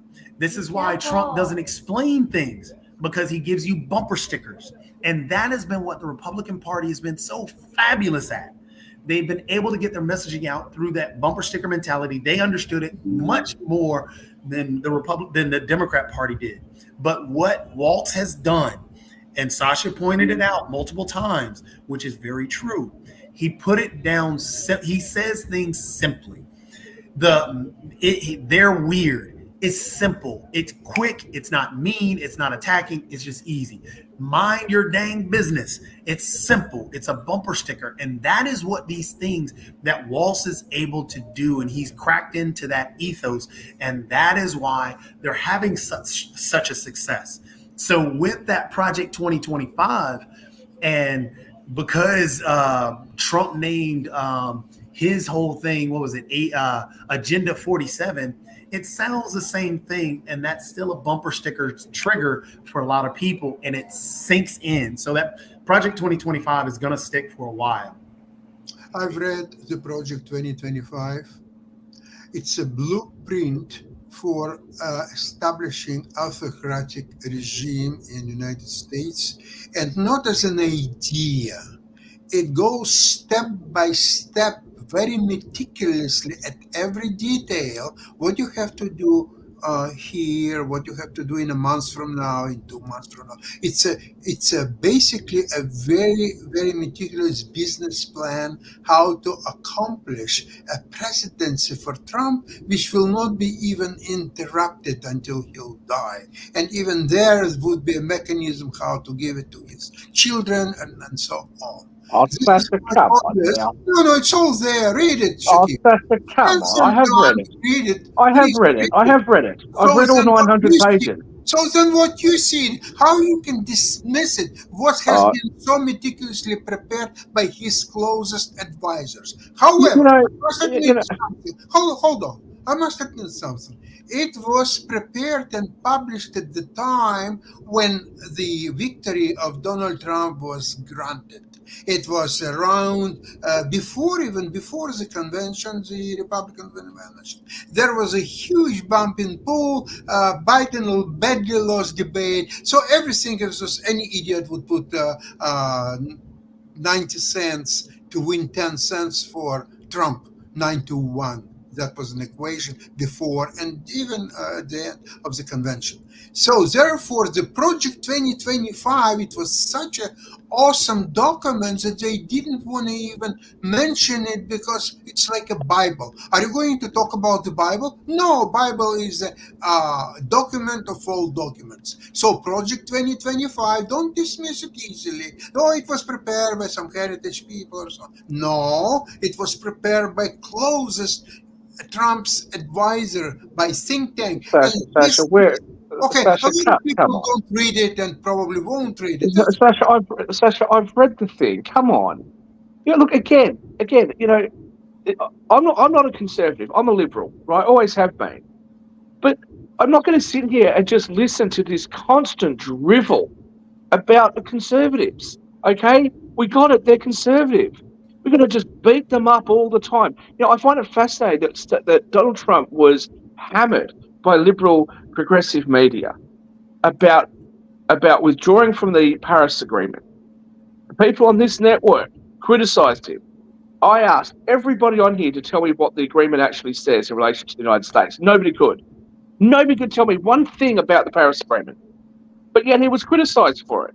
Now you've got people that are going on and on and on about Project 2025. Are you really trying to suggest that it is the current Republican policy and it is yes. currently the Heritage Foundation's policy that they would like to install Donald Trump as a hereditary king, which is essentially what you're suggesting? Yes, that he I am. will be able Yes, to maintain the presidency for the Yes, rest of his life and then hand it down to his children. Yes, I do. Please tell me what page of Project 2025 it says that. Didn't Donald Trump There's an affair. Right? The reality is you don't like the man, and that's fine. You're not liking the man that's fine. You've got every right to have your opinion on him and on his conduct. Okay? But surely you can understand why people who don't share your views are going to sit there and just go, oh, here we go again. What are we responsible for now? You know, okay, we're all Nazis, we're all racist, we're all sexist. Now apparently we all want to have a king. Now we're this, now we're that, blah, blah. Like, people are just tired of it and they switch off. They switch off when they hear things like that because it's so stupid and so nonsensical. Nobody's going to take that seriously. Christians, please come out and vote for me. It is the last time that you need to vote. We will fix everything. What exactly does it mean, Shakil? Tell me. What does what mean? I missed the first part of what you said. Okay. No, I didn't hear you. I missed the first part of what you said. What does what mean? The first part, when Trump addressed evangelical Christians, he said, please come and vote for me. It's the last time that you have to vote ever. There will be no more votes. I will fix everything. Just come out and vote for me this last time. What that message means exactly? Sasha, that can be interpreted a whole heap of different I ways, don't but care about interpretations. it doesn't mean that your interpretation. I heard It doesn't mean that your No, I don't interpretation. buy it, Shaquille. I don't buy your interpretation or anybody else's. I didn't give you one. No. I didn't give you one. I didn't give you an interpretation. Then what are you You, talking about? you have brought an interpretation, and then your friend Toby is going to start saying, "Oh, it's just a I'm fact." not interpreting anything. I repeat his word by word. You understand that, Shaquille? I'm not interpreting his words. So I the conclusion repeat from word that, by so word. the conclusion from telling evangelical Christians that they won't have to vote again, the Shaq. conclusion from that is that he's going to be a king forever. Interpretation. I didn't ask you for your interpretation. But that's your interpretation. That's what I you're said, saying. because that implicable, what he said is that there will be no more elections, baby. That's what he exactly said. And you refuse to listen to that and repeat your interpretation. Oh, it may be so. Oh, no. Sasha, I'll tell you what we'll do. I don't buy it, no. For tomorrow's show, find the footage that you're talking about. Let's play it for tomorrow's show. But this is my Okay. question now. Well, This hold is on a my second. I can question find now. that footage, and we can play that tomorrow. I know the footage he's talking about, and yes, you're right. It can be interpreted. Is it just me, Mark, or are we going substantially over an hour? We've gone over an hour. I'm getting ready to end everything now. We've gone way over an hour, but I've also cut off the thing that Kim told me to cut off if we went over an hour and everything. But I'm getting ready to end right now and everything. But yeah, I do agree that folks need to listen to both sides. And Shaquille, you are right. A lot of people do tune out when they hear things that are not going their way and all along those lines, or that they have their views and everything. So I would It's not when things aren't going their way. It's when people start saying stuff which isn't true. If I was a progressive and I was constantly hearing conservatives say that all the progressives want to do is to mutilate young people, right? They do. They are. I, as a progressive, would start going, but that's not what we're about. I'm just not going to listen to these people. They're just idiots. I'm sick and tired of being depicted that way, because it's not what progressive what progressive policy is, right?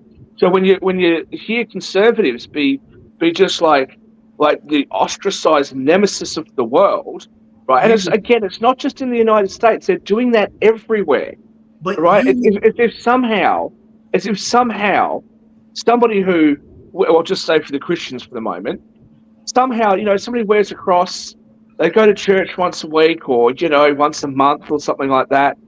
Okay. They try to live a good life and be kind and compassionate to other people. But somehow these are bad, mean-spirited, terrible people. Well, I don't think they are. Maybe they're a little bit slow to progress things. Maybe they're too stuck in their ways and too stuck in their traditions.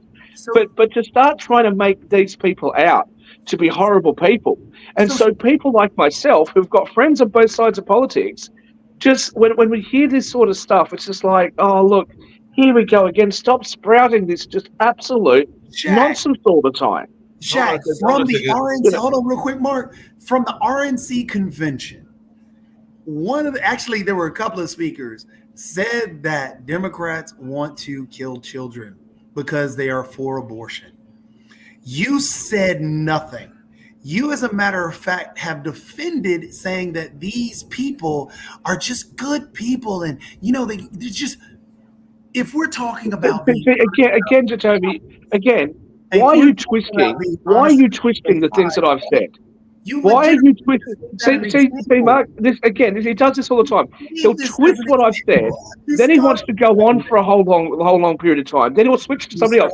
Right after he finishes, let's go to Sasha, let's go to Rick, let's go to somebody else. And what's left hanging is a position that I don't have and that I've not expressed. You had a position. I didn't say you had that position. I said from the RNC convention, there were speakers that said, and then you took offense saying that this was your position. I never said that. You just said after that I then defended them by saying that they're good people. You just went on and defended the Republicans and the conservatives, saying that people, they just tune it out and they're just tired of hearing this.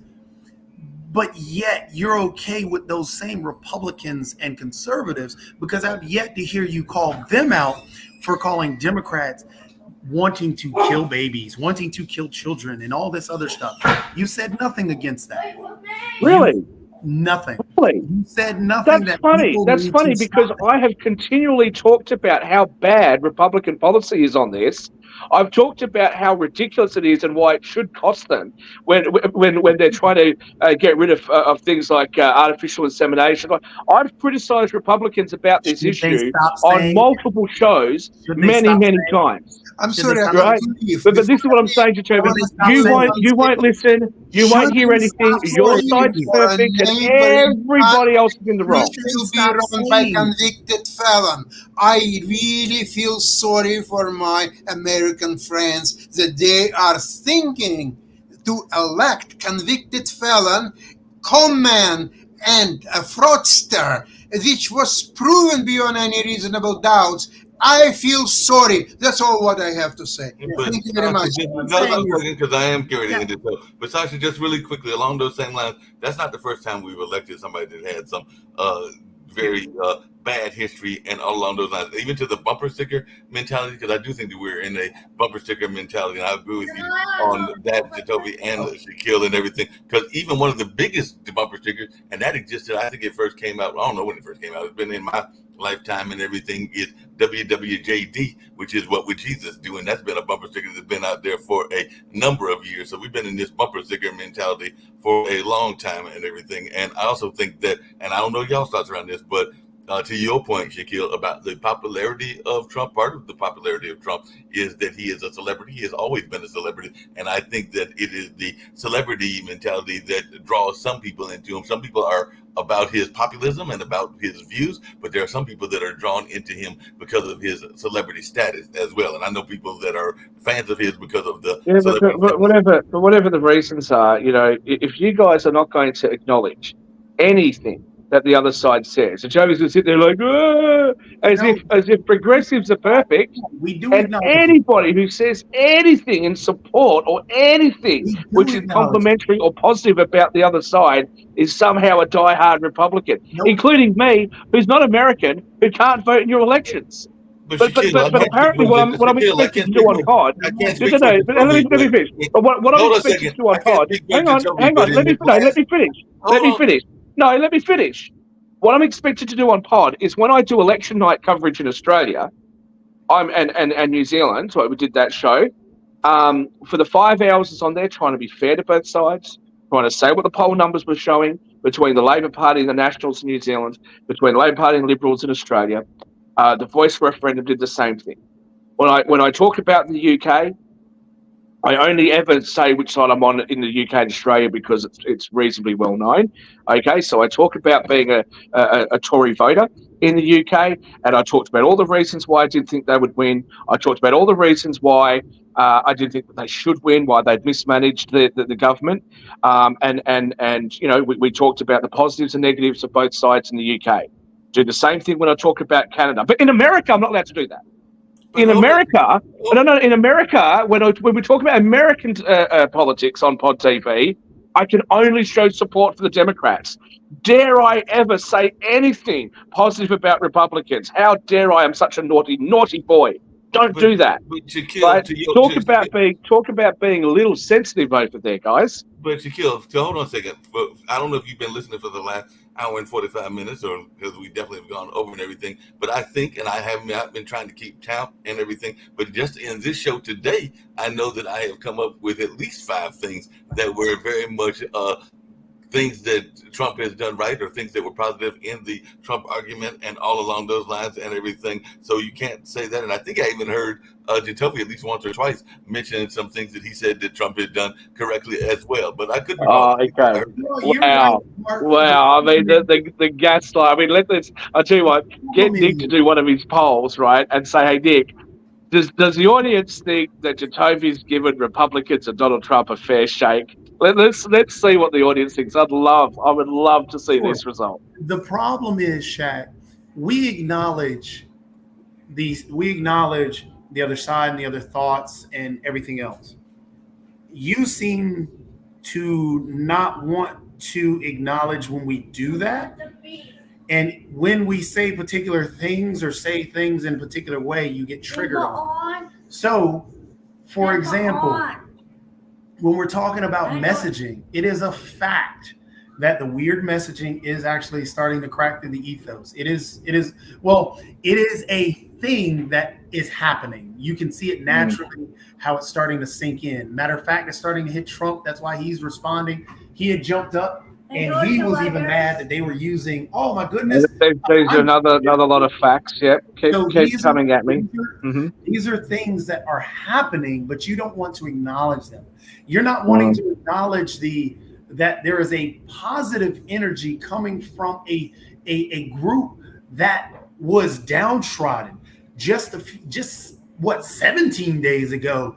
The Democrat Party was in the dumps because the Republican convention was going on. They had just picked J.D. Vance. They had all the momentum on the Republican side and things were going well. And the convention, other than Trump getting up there and trying to butcher what he was saying and J.D. Vance not truly being super inspirational, other than that, the convention was ran great. They had put up a great order of individuals trying to attract individuals. So the problem, and when we have to acknowledge, and it's a fair and balanced way to look at it, that it did happen. There was a natural bump when the Democrats decided to drop Biden and put in Kamala. There was a huge bump that happened because there was an energy that was felt. And you don't seem to want to acknowledge that, but that happened. And it's wild that right now, Kamala Harris and Walz, their weakest things. Donald Trump is leading big on the economy. Donald Trump is leading big on immigration. But he's not truly leading far in the polls. What is that telling us? That is telling us that there are other things there in our political world that are going on. And we have to try and figure those out and look at those things.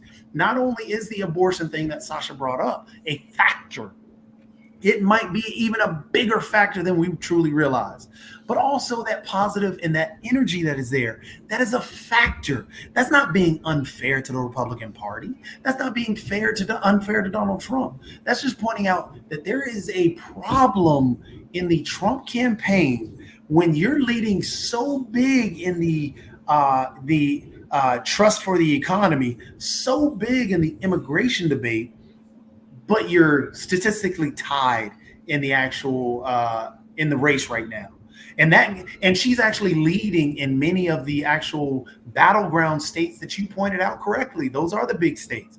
She's winning in the majority of those states right now.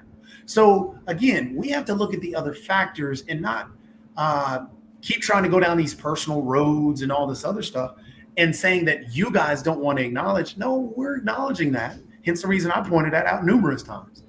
Okay, so basically from all of that, you guys are acknowledging it. It's me that's not acknowledging it. You started off that whole big thing with saying that I get triggered.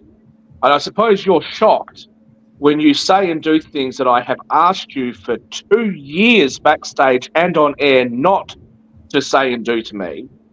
You then say you're surprised when you get a reaction out of it. So that's but I'll leave that aside. Yeah, we'll take it off air like we did the last 4 times I went backstage with you and you just disappeared straight away. Right? Just so the audience knows that happened. So that's first. Coming back to these issues. Harris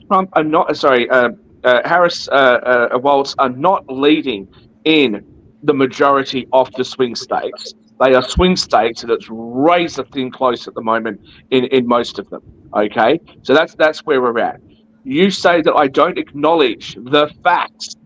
Certain things are not facts; they are opinions. You can say that they're facts all you like; they are opinions. And one of the things that you're trying to say is that the Harris campaign has positive messaging, and you're saying that and then saying it's a fact. The reality is that the Republicans no doubt would much prefer Biden to be there. Okay. Those of us that are a bit more moderate and fair-minded have been saying for a long time that he needed to go. All right? I think that this is a much better and much more compelling ticket, but I still think it's going to be an uphill battle for the Democrats. Okay? You're saying that I don't acknowledge anything, that I get triggered and all this sort of stuff. That's because you are so far progressive, you don't even see when I criticize Republicans. You don't even see when I criticize my own two parties, the Liberal Party of Australia and the Tory Party in the UK. When I criticize them, you don't see it at all, right? When I give compliments to the Labor Party in Australia, the UK, or the Democrats over there in the US, you don't see any of that at all. That's perfectly fine. That's perfectly fine. But in your politics, not only do I not have any skin in the game, but just to be clear, because I'm not subjected to your laws because I don't live there, but because you have the largest financial markets and the most liquid financial markets in the world, Democrats are far better for me financially than Republicans are. I've said that before multiple times. But all that you want to do is to sit there and when I point out that a lot of the policies being pursued by the left-wing parties around the Western world are getting an equally negative response from the public, you don't want to hear it, as if somehow it's different in the United States. And it's not. People across your country are talking about being very unhappy with what's happening in the schools, very unhappy about the trans issues. Now, is that an issue that's enough to swing a vote, to swing the vote count one party's way or another? No, I don't think it is. But when you add a whole heap of issues up together, people tend to fall on one side or the other. And what you're doing is you are ignoring the reasons why people are going to fall on the other side. To listen to you speak, it would be completely illogical and unbelievable for anybody to actually vote for the Republicans or to vote for Donald Trump. Because the way that you speak, it doesn't make any sense because these are just the facts and etc. By doing that, you are not allowing any room for you or for your party to actually get the feedback from the public as to what things they're not happy with.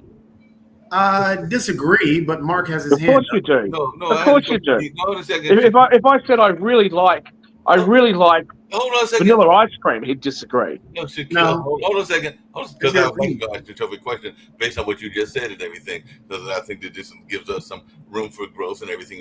And we've gone about 2 hours, so we'll stop right after this question. But everything, Shaquille has said a couple of times, and I've pointed out some things, including enterprise zones, that I can agree with that are seen as conservative things. I think that Shaquille and other people on the network, just like he's painted as a conservative, think that you are ultra liberal and everything. Are there some issues that you have, Jacoby, that you would think are more conservative than maybe people might be surprised that you have in your opinion situation and everything? So we've heard Shaquille earlier say some of the things that he's more liberal about and everything. So I just want to hear if there are some positions that you feel you're conservative about.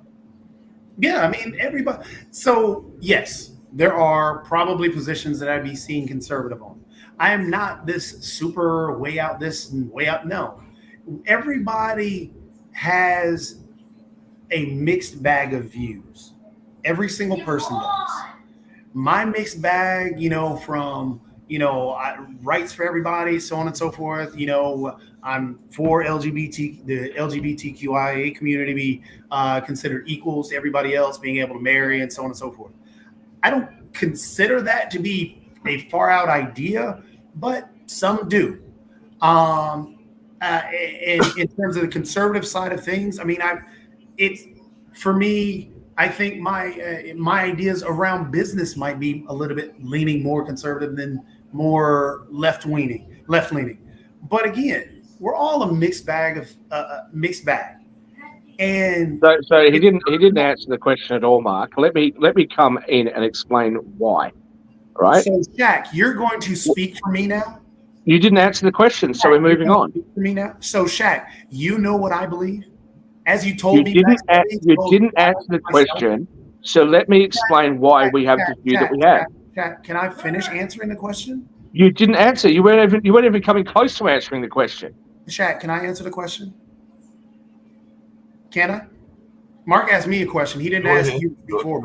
Go ahead. So, Shaq, please sit back. So yes, I do have some views, conservative-wise, probably on the business side of things, or that put it away. In the business side of things, I could have some of my views possibly around parental stuff. Probably could lean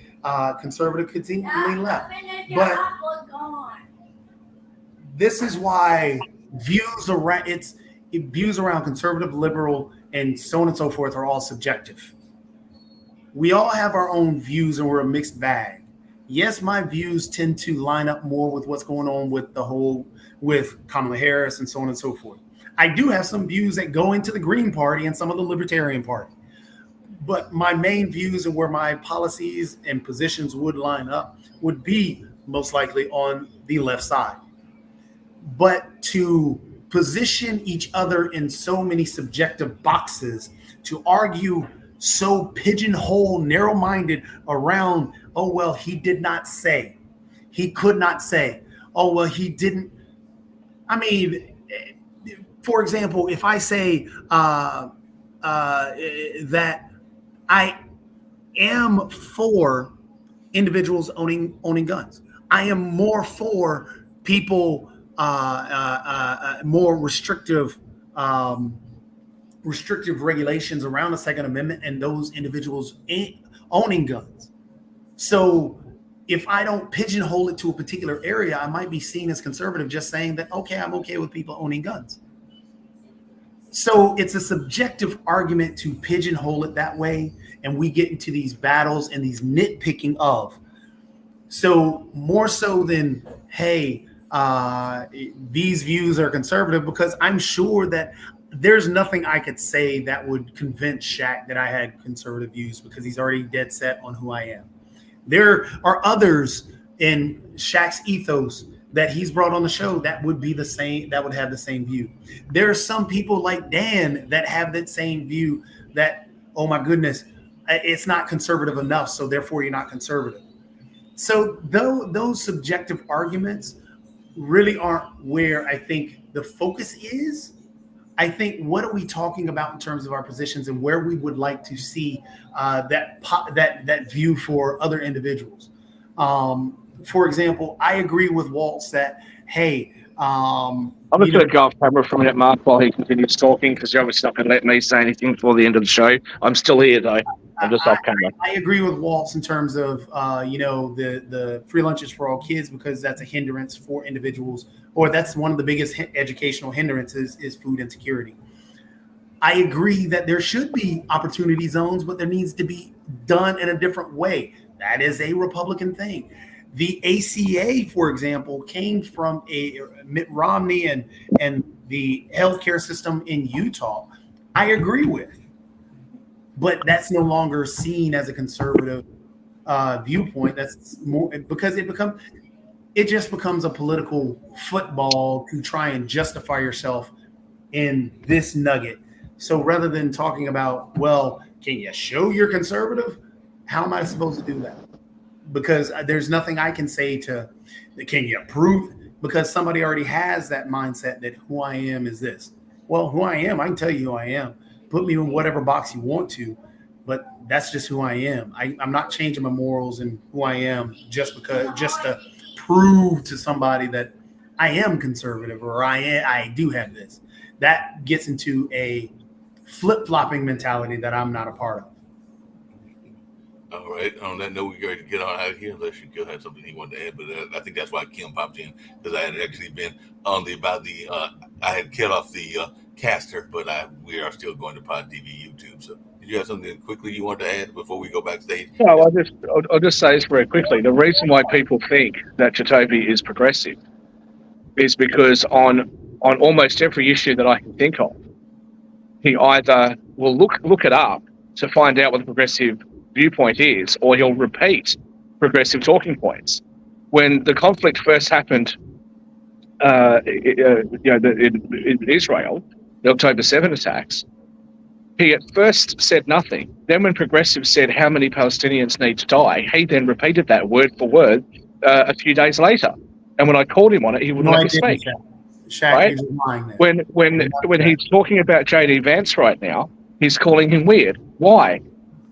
Jacoby never called him weird before. Bad. So, it's this sort of thing that he does, where he repeats almost verbatim exactly what left-wing media says, and then tries to claim that he's actually not a progressive. Shat. I've never asked him to prove that he's a conservative, because I don't think he is. But don't try to tell us that you're not. Included Jacoby. We had the same stance when the Israeli conflict first kicked off. We both said we need to wait and allow things would it be more constructive to have collective labor when?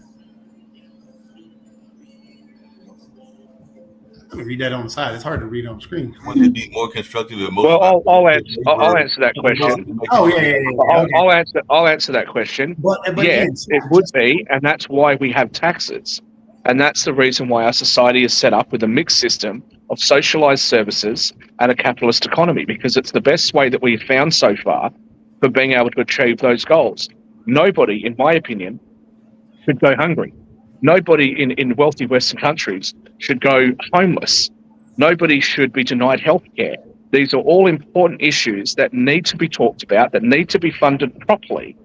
But when we see government doing things incorrectly, and when we see government wasting our money on things, then that is not a positive thing. As for the first part of your question, shouldn't our labour be used collectively? Well, taxes is the way of collectively using our labour. I don't think that all of our labour should be used that way. And ironically, again, just as we had similar positions around the Israeli conflict that too dang profitable for the shareholders, that's true. But yeah, that's very true. But with the Israeli conflict, we had the same start. So I don't know. And then you had shifted to all your position, and my position stayed the same throughout the whole thing. I did not jump on some political thing. When I'm talking about the weird, I never took a position. I never took a position to take. You did. What's my position then?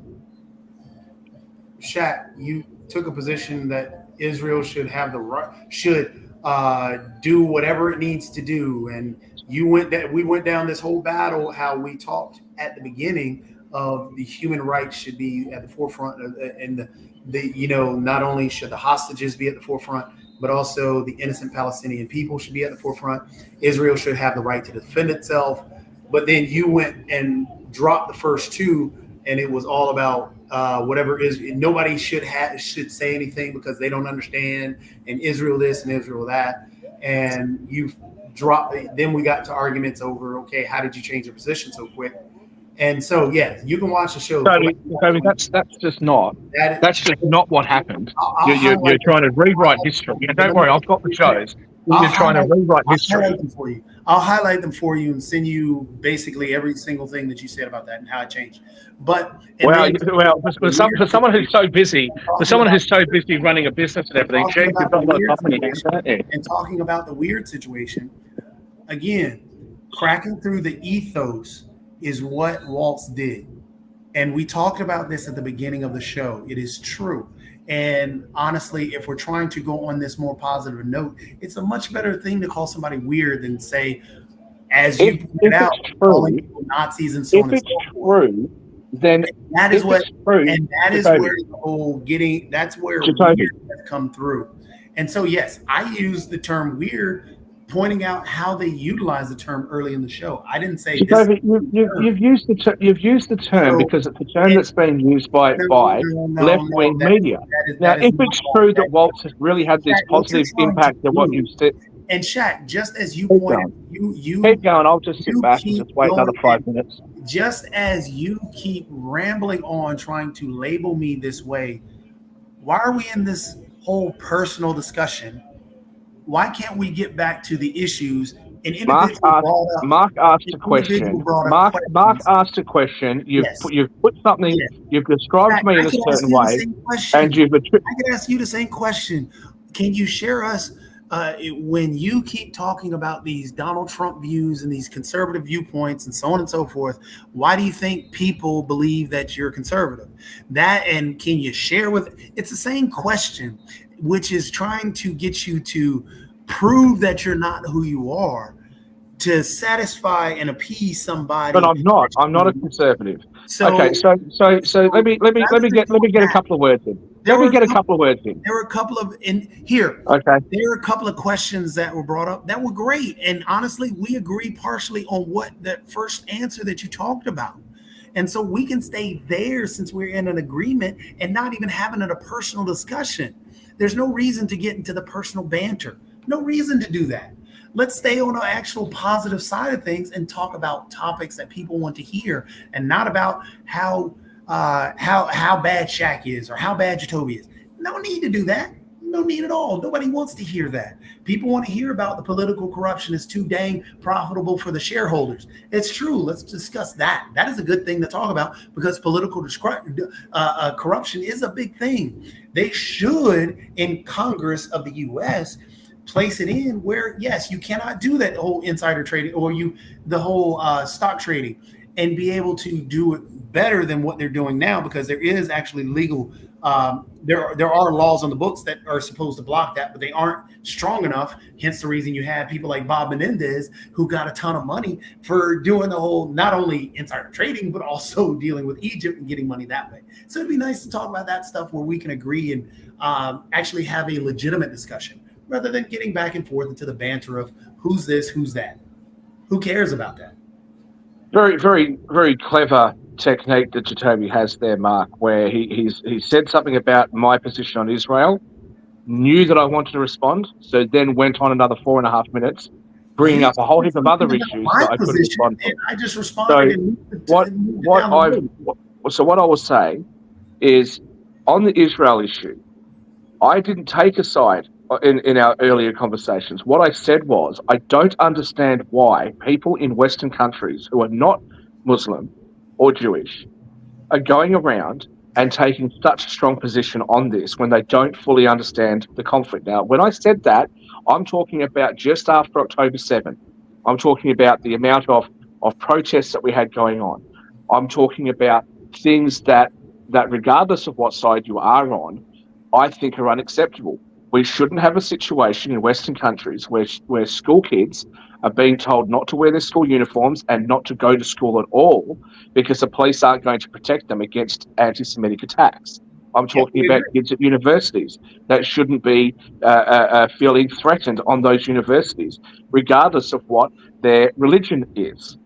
I'm talking about it not making sense for kids to be screaming out from the river to the sea, Palestine should be free, and then be told that actually what the protesters were really after was a two-state solution, which is specifically what the Palestinians are complaining about. They don't want to have one. So the issues are far more complicated. But what we have seen time and time again is Jacoby and others on this network that will not take a position when it's live, will not take a position when it first comes up, but will actually wait until progressives and wait until big liberal media takes a position and then repeat it. Okay. In relation to the second part, in relation to the second part of what Jacoby said there about me having to prove I'm not a conservative, it's not very difficult, given that I believe that wealthy people should contribute more in taxes than poor people do. I agree with marriage being available to everybody regardless of their sexuality. I believe that abortion should be legal. I mean, like, where am I a conservative? Like, where's the conservative part of me at? And the answer is, the conservative part of me is only according to progressives, because I don't agree with progressive ideology. The question that came in, the way it was worded, would look like what's being suggested is that we should live in a fully socialist or communist type country. Now, I'm not sure if the viewer meant for it to be that way, but that's why I addressed it the way that I did. That yes, we should all be contributing for the things that we need collectively. But we talk about massive issues that are facing us in the West, where people are being left behind, where the very, very wealthy are becoming much wealthier, but also that it's becoming harder for somebody to become wealthy off their own efforts. Because what we're saying is that people are lobbying government to get government subsidies into companies and industries that they own. And then they make a lot of money and then make donations back to politicians in order to keep that flow of money coming in. I don't think that that's a very positive way of leading a society. And it's certainly a way that divides us, because some people are going to benefit from there being very, very big government. And you know, let's be honest about a few things. Does anybody really think that Hollywood celebrities really care that much about the little person, the everyday person? These are people that'll make $20 and $30 million and $50 million for a movie. The film producers and the studios go and produce these films in states and sometimes in countries where they get tax rebates and tax subsidies and special tax treatment. These are the sorts of people that, you know, will mouth off at paparazzi, somebody who's trying to take a photo off them because they might be able to make a couple $100 by selling it to a magazine. These are people that sometimes talk to their fans and treat them like crap. Have a look at some of the things that we've seen as far as abuses, from Harvey Weinstein to Sean Combs. Look at all the stuff that we see in the world that they live in. And these are the people that we're expected to believe really have the best interests of the everyday working class people at heart. I don't think so. But again, what we see is this big media machine that only looks at one side of the equation and constantly blames the other side, the Republicans, the conservatives, the MAGA crowd. It goes after people who are just hardworking, everyday people because they don't agree with certain things. You see, what's her name? The teachers' union woman. I forget her name at the top of my head. Who came out and gave that bizarre speech at the teachers' union, okay, and completely opposing school choice. Why would you oppose school choice if parents don't want their children to attend one school and want to go to another one? Let them. Why do you oppose the idea that private enterprise should be able to compete with public schools in order to be able to create a better educational environment? But again, media doesn't like it. Media gets funding from some of these unions. The unions get funding. They give that funding back to Democrats and to Labour parties around the world. And we're all supposed to just sit there and say, oh, it's not happening. And to dare call it out makes you somehow a conservative. I think that's ridiculous. What you pointed out are a couple of fallacies and a couple of talking. One, Ronald Reagan, Donald Trump, both Hollywood people. Arnold Schwarzenegger, Hollywood people. These are individuals that became governors. Two become presidents. So to say that, do you really think that these Hollywood people care about you? I mean, let people have their say regardless where they come from.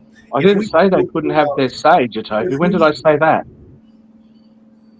If we get to a point where we're saying that they're hateful, they don't care. No, let people figure out for themselves who they enjoy, who they can agree with, who they disagree with. Hence the reason. Then why don't you do that? Shaq, then why don't you do that? Why doesn't your side of politics do that? Shaq, don't say, why doesn't your side do that?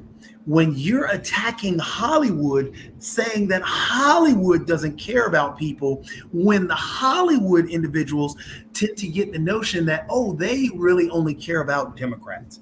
So if you're saying they only care about Democrats or this side of the party, you can't have it both ways. Do you really believe that the number one backers, of the Democrats and the number one backers of progressive causes are bankers, hedge fund managers, and big entertainment, big media?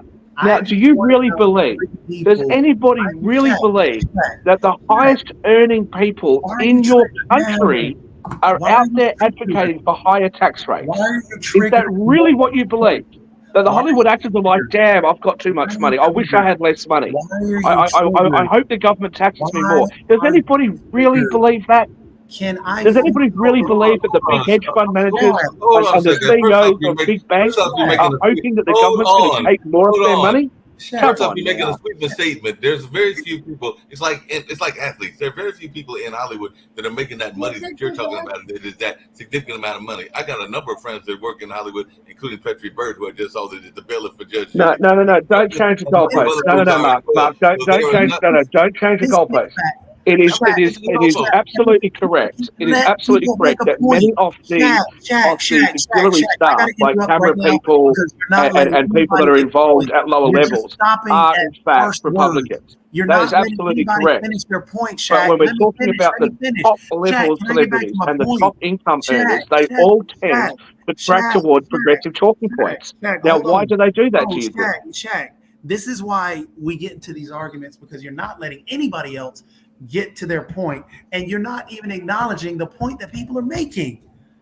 The fact that I started out the discussion pointing to 3 individuals from Hollywood who were on the Republican side of the Republican ticket, and then you come in trying to attack me saying, well, why doesn't your party do that? Well, the party itself had Al Franken and so on and so forth. You cannot have it both ways. And now just because Mark correctly points out that not everybody's making this top tier money, you just want to go down this rabbit hole rather than listening to the actual point that people can make their own arguments based on wherever they are, whatever social status they may have. Allow them to do that.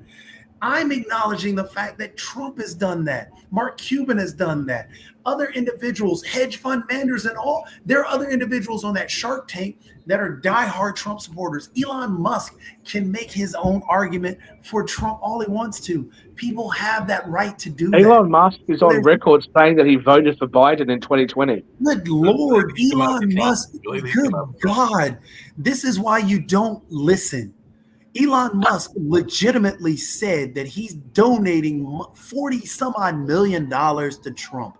Then, because he got two things are not mutually exclusive. Then he got questioned on that. So then he said, no, I'm just putting money in this actual fund to donate to Trump. It's the same thing. Elon Musk has already come out in support of Trump. So please, correct these things. Correct. He did. He has come out in support of Trump now. Now you won't even let me finish my point because you want to talk over top of me because you don't agree with it. And now you're coming up with some other answer to go down some other rabbit hole because we cannot get to the point because you want to interject every single time. Now, please just let me finish. So to say that people in Hollywood don't care is incorrect. Everybody from every walk of life should be able to care about what they want to. There are plenty of people in Hollywood that aren't making a lot of money, that are doing different marches for individuals. There were people on the picket line that could barely scratch together 2 nickels, but were still on the picket line that were marching against the AI jumping into the whole AI and also the whole march that happened with the Writers Guild and the Actors Guild. Matter of fact, I marched in that line, which was actually kind of fun. So there are people that can care about stuff. Please allow them to do so. If you agree with what they care about, just agree with what they care about. There's nothing wrong with that. And being an actor and so on and so forth. Just really quick question to you, just along those same lines. Because one of the things I think I mentioned on the Monday show, Shaquille might not have been there. I went to a rally. It was for Sonia Massey. Now, one thing that I will say progressives have been doing lately that concerns me sometimes is they, and it kind of comes back to what Shaquille was talking about, they convolute the issues and they sometimes put the issues two together and everything. Because when I was at the Candlelight Vigil, it was supposed to be for Sonia Massey, and yes, they did bring up the black on black crime, which is somewhat related because that still is violence and everything. But there was also people there that were protesting in support of Gaza. And yes, there may be some parallels, but it did seem like to me as I was there that sometimes the message was getting a little bit convoluted because there were a lot of different issues that were in a rally that had as its focus Sonia Massey. So I just want that sometimes we get into trouble where we convolute. We do, but that happens everywhere. It's because people see a platform and they want to get their message out. And then things become so convoluted where you have people that are in marches, like you just pointed out, Sonia Massey, but then they bring in talking about Gaza and Israel, which are 2 completely separate things, but then it clouds the issue and people get upset at one and forget about the other. So that creates a problem. It's the same thing. I know Shaq gets upset, and which we agree on, the whole defund the police. Saying that is a bad thing because it convolutes the message. It's not actually what they were actually doing. So that bumper sticker became a problem for that Democrat Party. So there's a lot of messaging. And if we want to take it back to what we talked about at the beginning, hence the reason why I used the term weird or said the term weird and pointing out that Walz was the one who brought that in, is because he's able to speak to these things. And this is the first time the Democrat Party was able to have something to speak about and not really truly convolute the message, and it can be rallied around one thing.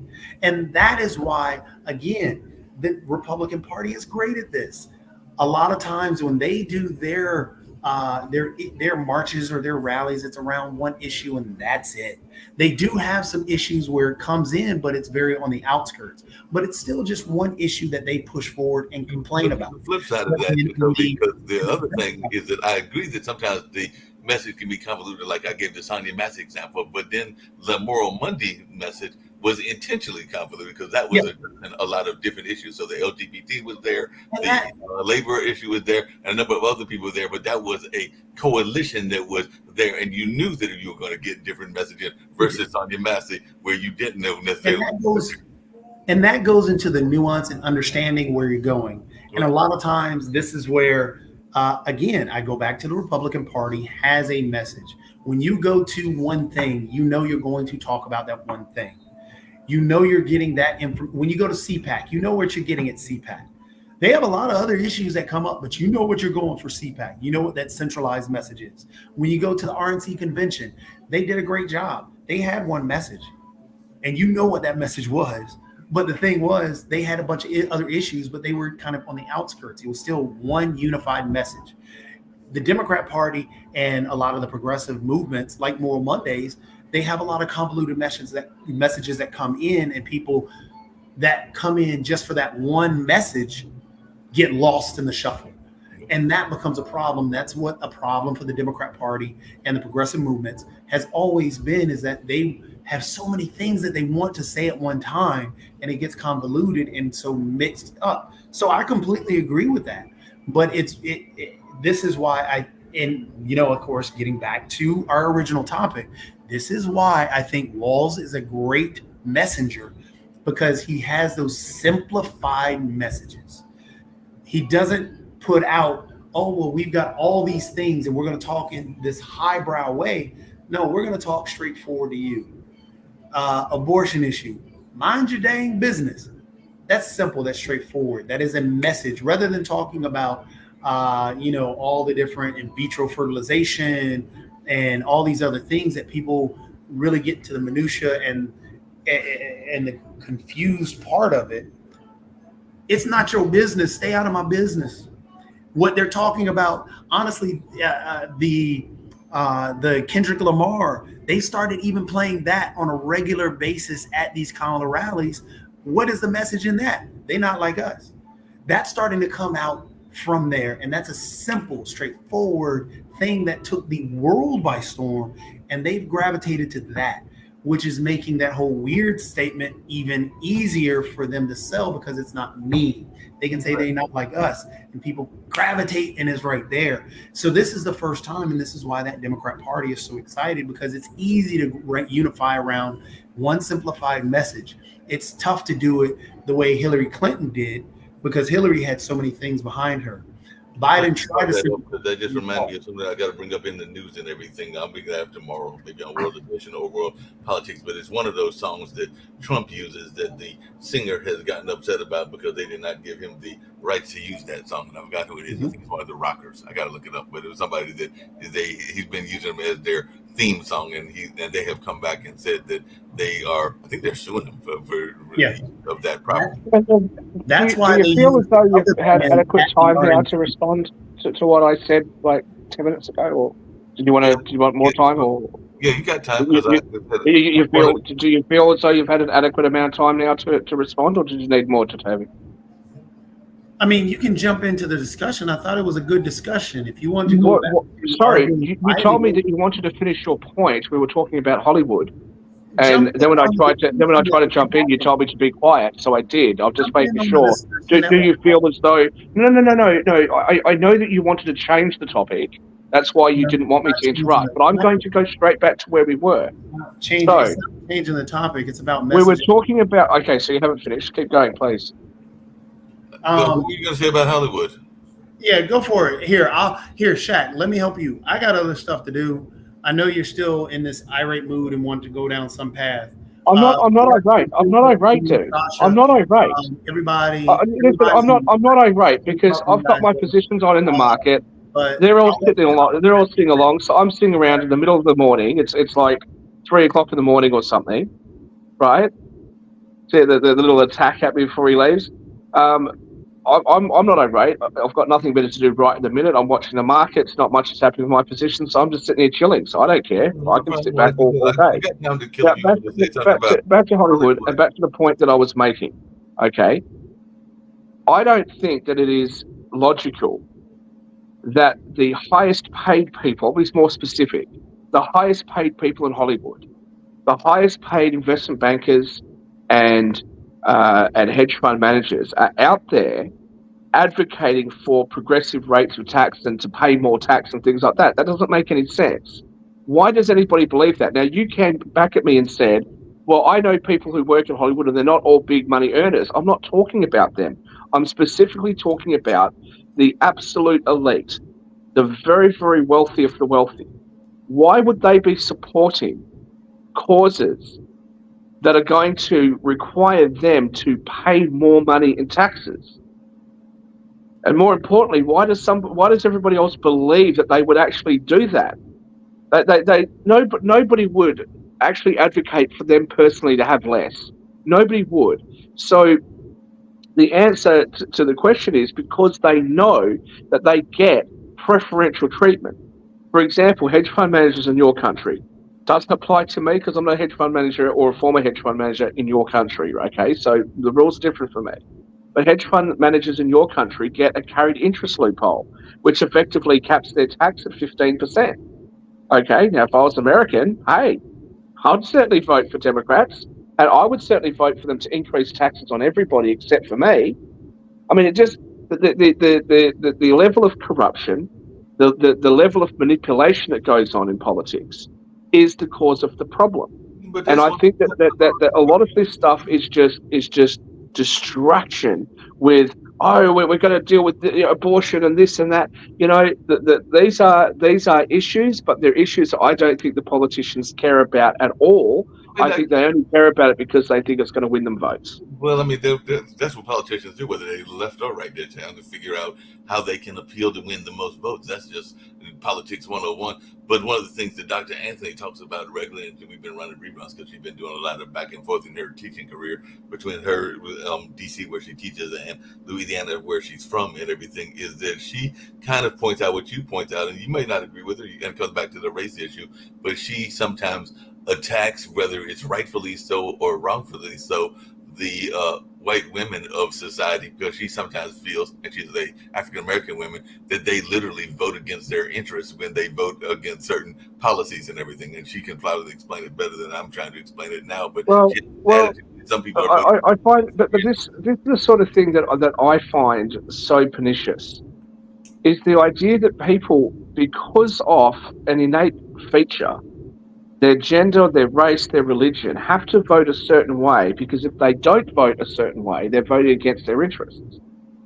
Well, I mean, the argument... That's precisely the sort of thing that I complain about. That's why I'm not a big supporter of affirmative action. That's why I'm not a big supporter of racial quotas. I totally understand in certain circumstances and for a limited period of time why those sorts of things might be necessary, okay? Coming out of slavery in the US and coming out of Jim Crow segregation in the US, some of those things were absolutely necessary. And I acknowledge that there is a different set of circumstances in the United States in relation to how blacks in America have integrated into society and what opportunities they have. There is an issue there. That's clear as day, okay? But I don't think you can take that issue and then apply it across the board. I don't think the issue applies to women in the way that it's been described to us. I don't think the issue applies to people based on their sexuality in the way that that's trying to be applied. And I don't think that it applies to people based on skin color, non-African American people that are of color. Like, what are we talking about? So when people say to me, oh, white women are voting against their interests, well, white suburban women especially, tend to vote for Democrats. So if that's the claim, is Dr. Anthony suggesting that they should vote for Republicans? I mean, stop treating people as a block, and people, and just understand that people have their own individual wants, their own individual needs, their own individual aspirations, and people have their own individual life story and life experience, which colours their judgment about what's fair and what's not, and what's reasonable and what's not. Well, like I said, part of it, and like I said, I'm not. She can speak for herself, and you can go watch the shows. I produce the show. It's pretty much her idea and her show and everything, and she usually goes on long rants, kind of like you and Jacoby does, and everything when she's answering the question. So you can go back and watch the shows. But I know her notion is that they sometimes are voting for people that don't want equal pay for women or equal pay for jobs and a number of other things, and that's kind of her argument. And whether that's a legitimate argument or not, I'd have to go back and listen to the shows to remember her exact way of her phrasing it and everything. But I get what she's trying to say because I've heard it from a number of people, and it's not the first time, just like I said earlier in this show, that I do think that some political parties do that whole divide and conquer thing, and they've been doing that, and I don't think it's just Republicans, it's Republican and Democrats, and that's partially why I think the Republicans were doing, and in some ways it was brilliant in terms of attacking, but because you're going to divide the Indian against the black community by saying that, are you really Indian or are you really black, then that gets those two groups to they're not divide. No, Mark, come on, that's not what they're doing. They're not trying to divide the Indians against the black. That's not what they're doing at all. They're making a point that throughout her career, she has described herself as being an Indian. Now, she may have at certain times also referred to herself as being black. It's not really that relevant. It's not that important an issue. I think that what Trump is trying to get to is that she is using whatever race card she can play in the belief that that is going to win her political points when it really shouldn't. But, hang on. You made a comment. You made a comment before about, because that was him going after the black vote about that whole stupid seeker thing. You made a comment before about long-winded rants that both Jacoby and I give. Look, Jacoby and I can both interrupt sometimes. I don't think that my rants go on anywhere near as long as his. I don't think that I sit there and ask somebody to be quiet and let me finish my answer and then bring up 10 different topics. Okay, and we've had shows where he's done that for 40 and 50 minutes. All right, especially after the case with the Asian students against Harvard admissions process came on, wouldn't let any of us say anything about it. All right, so I don't think that there's any commonality there. But let's talk about where the divisiveness comes in. I come onto these shows that I have done for a couple of years, saying, "Hey, calm down. There's another side of this story. The other side of the people that are politically not aligned with you are not your enemies. Just take the time to understand where they're coming from. Here are some of the things that the people are saying. Here are some of the ways that people think. And what do? You have a go at me. You have a go at me for telling you to calm down, especially to Toby. You have a go at me for telling you to calm down and not treat your fellow American as your enemy. But and then you say that it's the political parties that are being divisive. No. The divisiveness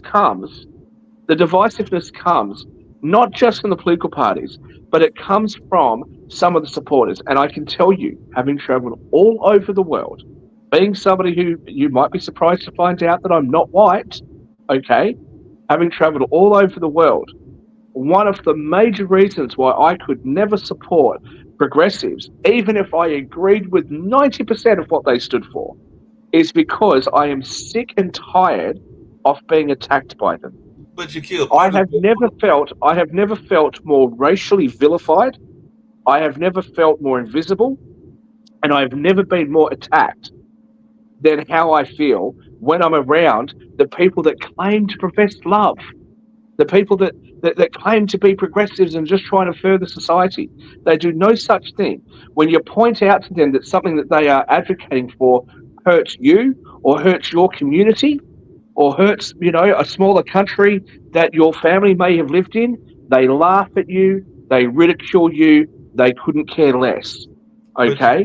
Shaquille, So hold a second. Shaquille, that's been my experience. but that's been your experience, and I've said that before. Everybody is colored by their experience. I'm colored by my experiences. If I had took you down to the event, because there was a number of people, including Europeans and others, even though it's called the International Black Theater Festival, I can carry you that you would have fit in perfectly at that event that I went to, not this past. How many conservative events do you go to? That there were people there, and that was a How many conservative events have you been to?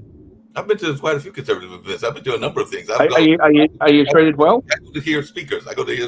So I've gone. Are you treated well? Are you treated well at them? I've treated well with both conservative and liberals. I've never got the pushback that you've gotten, but I have been. Probably because you don't. By conservatives and everything in certain environments. So I can't. Probably because you don't as forcefully push back on some of the nonsense which comes from Republicans, that comes from progressives. We are now at. Well, hold on a second. Hold on, because one of the things I'm going to say, because I got to come back to what you just said and everything. Now, if we're going to be fair, and I believe in fairness, because that's part of my journalism background, and actually I got to get off myself in a second. I got to go do Sasha's show. Speaking of things, because Modern Investment will be getting ready to start shortly. But I will say that some of what goes on this network, and I'm going to say it live, I don't care who listens, including Nick and Kim and everything, is intentionally done and everything. I know yesterday you were not on the show and everything, and we were doing world politics, or maybe you came on toward the end. Nick came on and intentionally threw up that whole Last Supper argument because he wanted to institute a fight and everything. So some of what goes on, including y'all's fight, meaning you and Jatovia, is done intentionally, and it is done by leadership, and they do that because they think that it is getting us ratings. I personally don't. But that's not the point. Whether they bring up a controversial issue or not isn't the point. The point is how people respond to it. Okay. No, why do you want to like why do people? Hang on a second. Why do people want to act as though, like with the Last Supper? Oh no, that didn't happen. It was some Greek mythology. Yes, it did. It happened. You know what happened. Stop bullshitting. With the whole issue about not you, Mark, not you, Mark. That's what he said. Not you. I said not you. When I say you, I'm not specifically meaning you personally. Why do you want to sit there and you have this issue with these boxes, right? It's an issue that's in play. It's an issue that needs to be discussed. Whether or not the person is trans or intersex, whether the person was born that way or something else has gone on. It is an issue that people feel there's an unfair thing going on. We need to discuss it. And instead, you've got one side go, oh, you just hate trans people. No, I don't hate trans people. Oh, you're just sexist. No, I'm not sexist. It's like I hear the argument coming from progressives when it comes to the issue of transing the kids or putting them on puberty blockers and things like that at very, very young ages. And people say, well, look, why don't you just have some compassion? Hang on a minute. What, you guys have exclusivity over compassion? You think it's compassionate to put a little boy on medication that could result in that boy being sterile, in that boy never growing into a man, never growing downstairs? You think it's appropriate to do that to a girl and then to remove her breast when she's like 15 years old? Like, maybe it's more compassionate not to do that. Maybe I don't want you to do that to children in my family. Why do you think that you get to say that you're being compassionate? But that's the way it's always framed. It's always framed as if somehow you people, your side of politics, or the progressive side of politics, I should say, I'll take that back. It's framed as though the progressive side of politics is somehow riding with the angels on every issue. So let me get this straight. You want to use medications off-label.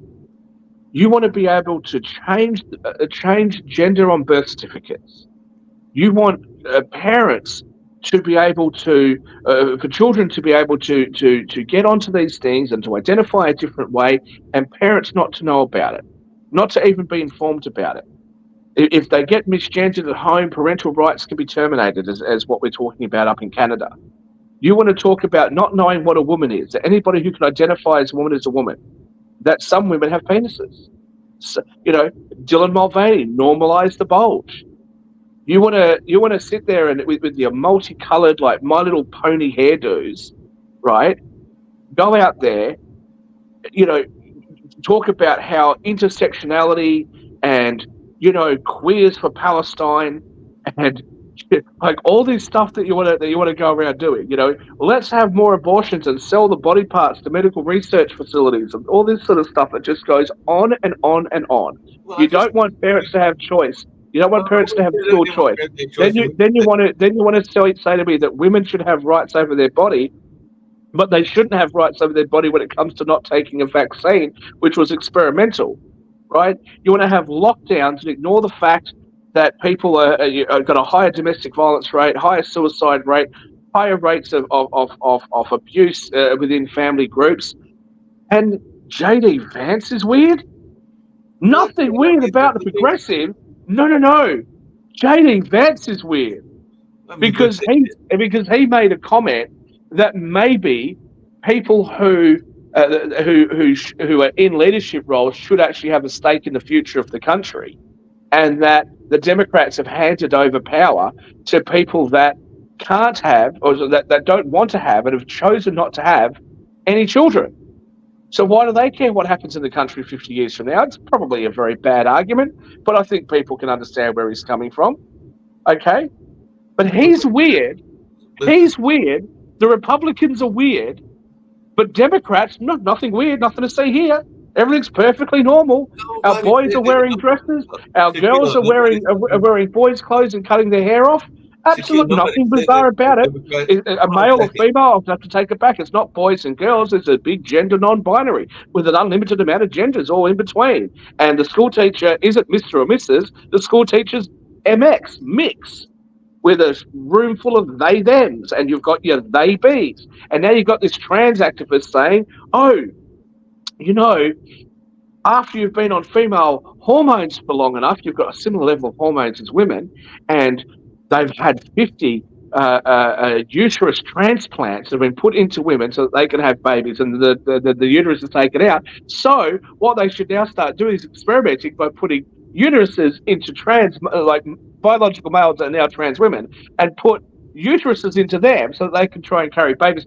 But nothing weird. Nothing weird about the progressives. So don't pick the Republicans for the weird. You just talked about your notion and everything. I am as you can ask my past women that I have dated and everything, as heterosexual as you want to get and everything, but I have judged for the last several years Out South, which is the lesbian gay festival and everything, film festival, and I can guarantee you that everybody there knows that I am straight as a arrow, to use that phrase and everything. And I can tell you that because I was one of the judges, that starting tomorrow I will go to that festival and everything, and I will be treated just as nicely as I want to be by those folks that know that they are not going to be getting in my pants and everything, because they know that is not what I am about and everything. But they gave me that respect that you say that you got from conservatives versus liberals and everything. So but hanging around with gay people and drag queens, you always get that sort of respect.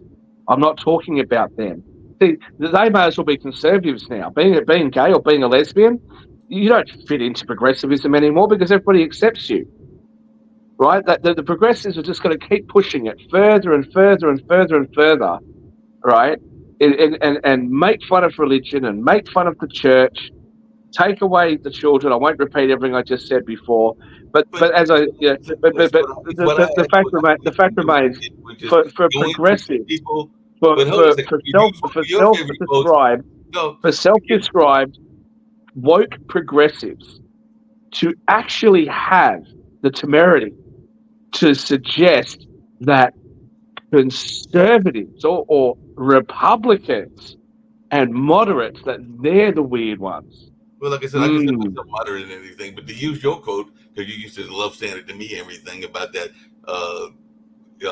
pissing on the foot and claiming it's rain or whatever that quote that you used to use all the time and everything. So don't piss on my leg and tell me it's raining. Thank you. I knew it had something to do like that. But one of the things that I will say in that regards, and it comes back, and then, like I said, I definitely got to get to Sasha's show very shortly and everything, is that I have always believed that if you want to know what somebody's vision is or what they were trying to do, ask them. And if you can't ask them, research what they did and everything. So that's why I looked up, and Mr. Jolly, the guy that who's now gotten death threats, ironically from some Muslims and everything, not just the Christians and everything, has said that he was trying to do the Greek thing, and he was also trying to celebrate inclusion, whether we like inclusion or not. That's what he was trying to celebrate. He said specifically himself that he was not trying to do a take on the Last Supper and everything. But people, but he didn't tell his actors that.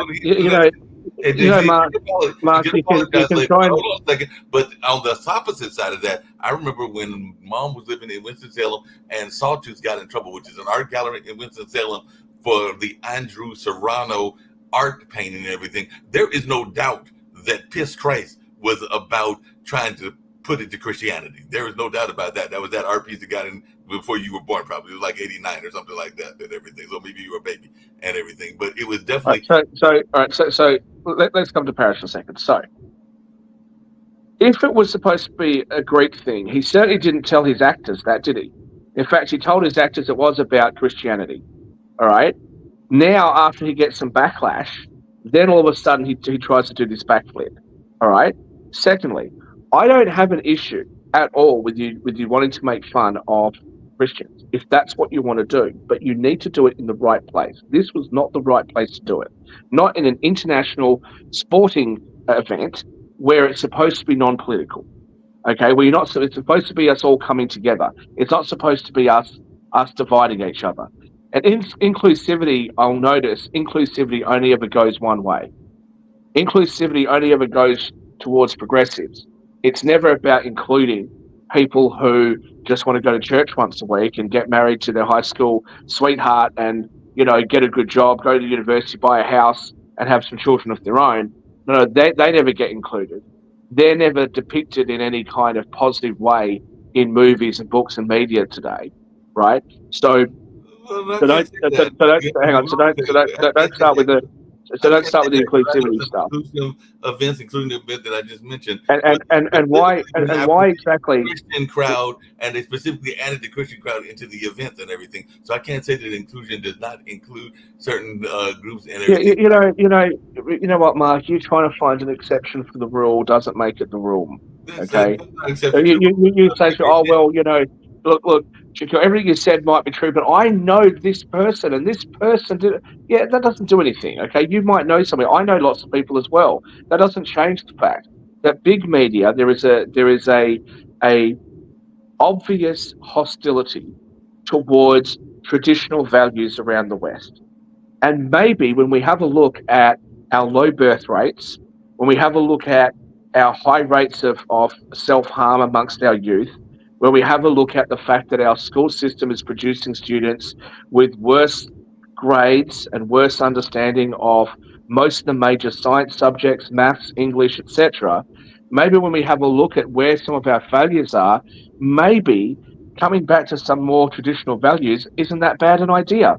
And maybe we shouldn't be... Values can be wonderful, but maybe we shouldn't be there trying to criticize all these people that do want to live that way, instead of living in the sort of woke utopia that people seem to want. And I've even heard progressives that have been about traditional values. I mean, shucks, the guy that was speaking at the Sonia Massick thing, he was all about traditional values. I'm trying to get him on the show and everything. How can you be a progressive if it's about traditional values? Traditional values, very much about family and all along.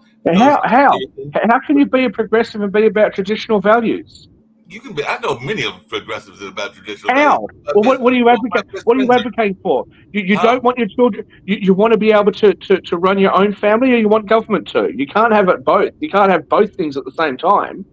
I know a lot of people that are about traditional values. I mean, Reba McEntire is as conservative as you want to get. And how can you be a progressive that wants more government involvement in your life and in what your children do? If you also are a traditionalist who wants less government involvement in your family life and what your kids do. Only big government and everything, and all along those lines. That is a total myth, because I know a number of progressives that are very much progressives that are very much wanting low government and no government in some cases. So this notion that all progressives want the government all funding them is a mythology. I didn't say funding them. I said interfering. But let me make sure. But okay. But let me just make sure I've understood. Just because look, I'm obviously a bit thick. You say that there are progressives there who want less government. Yes. So a less government progressive. Yes, there are plenty of those. What the heck do you think what do you think the socialists are? The socialists don't want more government. What socialist do you know wants more government? They say they don't want more government. It's like communists that say that eventually the state will wither away. It doesn't work like that, because you've got all these ridiculous rules and regulations. And at the end of the day, what you want to do is you want to take money from some people and give it to others. What sort of paradise do the socialists want? They want all of the means of production to be collectively owned, right? And no central government to rule any of this, but also no private enterprise. Well, like I said, and when we all sit around a campfire and sing, Kumbaya. Left and right. One of my best friends, I'll probably be talking to him later today. It's not Utopia, but it's Martin Fried, is the photographer for our Road to the Apollo, is what you would consider a liberal Jew and everything. But I know that he has got some very conservative and liberal views, and he would be considered progressive and everything. But he's also very much, he's not pro-Israel in the sense of Netanyahu, but he is definitely pro-Israel in the sense of the country and everything, and he is definitely. So hang on. Just come back. You're trying to persuade me that there is such a thing in America right now as a small government progressive. So progressives, by definition, at the moment, what progressives are trying to do, it's not progressivism of 100 years ago or 200 or 300 years ago. What progressives are trying to do is they're trying to bring about equality, diversity, equality, inclusion. They're trying to bring about more equal, conditions for everybody, right? They're trying to make sure that children have access to gender affirming care. But that's just pigeonholing. That's just one side of progressiveness, because there are a number of people I know that are definitely about small government. I mean, even though he's not a friend of the network anymore, hold on a second. Those people that are into wanting black business, like the gentleman Eric Kelly did his Black Business Olympics, which he's still doing, even though it's not on the network, he would be considered a conservative. Okay, let's just answer my question here. Tell me what you mean by a small government progressive. What's a progressive position? Well, what's a position that a small government progressive is going to hold? Because again, maybe I'm a bit thick. Maybe you guys are too advanced for me.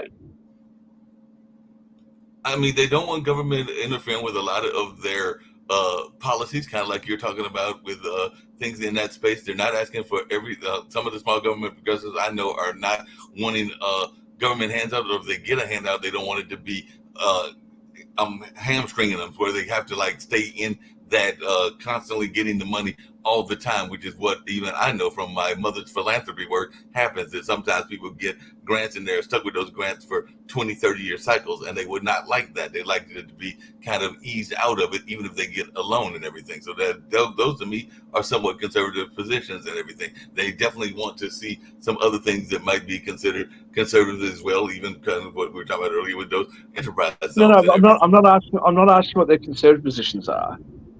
Can you please tell me what their progressive positions are? Give me an idea as to what a small government progressive would hold as a policy. There are a number of them. I can't think of them off the top of my head, but I know they exist because I've talked to a number of them on a regular basis on some of those podcasts, including the podcasts like Bruce George is a small conservative progressive. George Fraser is a small government progressive. So I can go find their things. I mean, they did a whole social work conference that I engineered, and that was last year and everything. So there are a number of things that there are small conservative progressives or progressives that are in that conservative band. They're not considered like liberals. They're progressives that are conservatives now. I'm lost. I'm just I'm saying that just there are people, completely. just kind of like what Jacoby said, there are people that have their interest on one side and maybe their interest on another side. There are a number of people that are Yeah, socially but liberal and progressively conservative. yeah, but no, hang on. So you can look. Everybody who's rational will have opinions that will fall across the political spectrum. People Yeah. tend to sit one side or the other on most issues. You know, they're more on one side or the other. But the political parties change, right? So people have their views, and sometimes their views are inconsistent. But you can't be a Republican and a monarchist at the same time, right? There's some things that you just can't. You can't be both. You can be a social liberal and a fiscal conservative, but you cannot be a Republican and a monarchist at the same time because those two positions are diametrically opposed. You would think so, You can't be an adherent to removing the you can't be an 18th Amendment activist and be a 21st Amendment activist at the same time because those two things are diametrically opposed. Josh is already there. We can argue about this all day long, but I'm just saying that there are people that are liberal, there are people that are conservative. They all kinds of views. I do not necessarily. I hear what you're saying, and I can agree with you that yes, people try to pigeonhole you just like they try to pigeonhole other folks as well. I consider myself more moderate than liberal, even though I have some liberal views and everything. But I got what you're going at on that degree, but I do think that there are some people that would be considered progressive, including some business leaders that also have some conservative views, which is kind of what I was going at. I'll leave you with this thought, Mark. You tried to open up the door to your good friend Jacoby so that he could get away from being labelled a progressive and talk about some of his conservative viewpoints, and I think that it was an abject failure for him to do so. So, try as you might, all of us will occasionally have a viewpoint which is different from the rest of our positions on other things. It doesn't mean that we're not still the thing that we are, right? I'm a pretty liberal kind of person, always going to be. I think I'll always be. Maybe I'll change. I don't know, but that's who I am. I'm not a conservative. I'm certainly not a progressive. Yeah, I didn't think you were, like I said, but Jacoby is clearly a progressive, okay, and trying to suggest to the rest of us that he's not. It's not going to work because we see it. I gave him the opportunity. I've heard him say something, and he didn't take it, which speaks volumes. That we're very much more conservative. You gave him the opportunity. He didn't take it. That speaks volumes. Good luck with Sasha Show. Nice talking to you for almost 3 hours. Yeah. Have a good one. Thanks.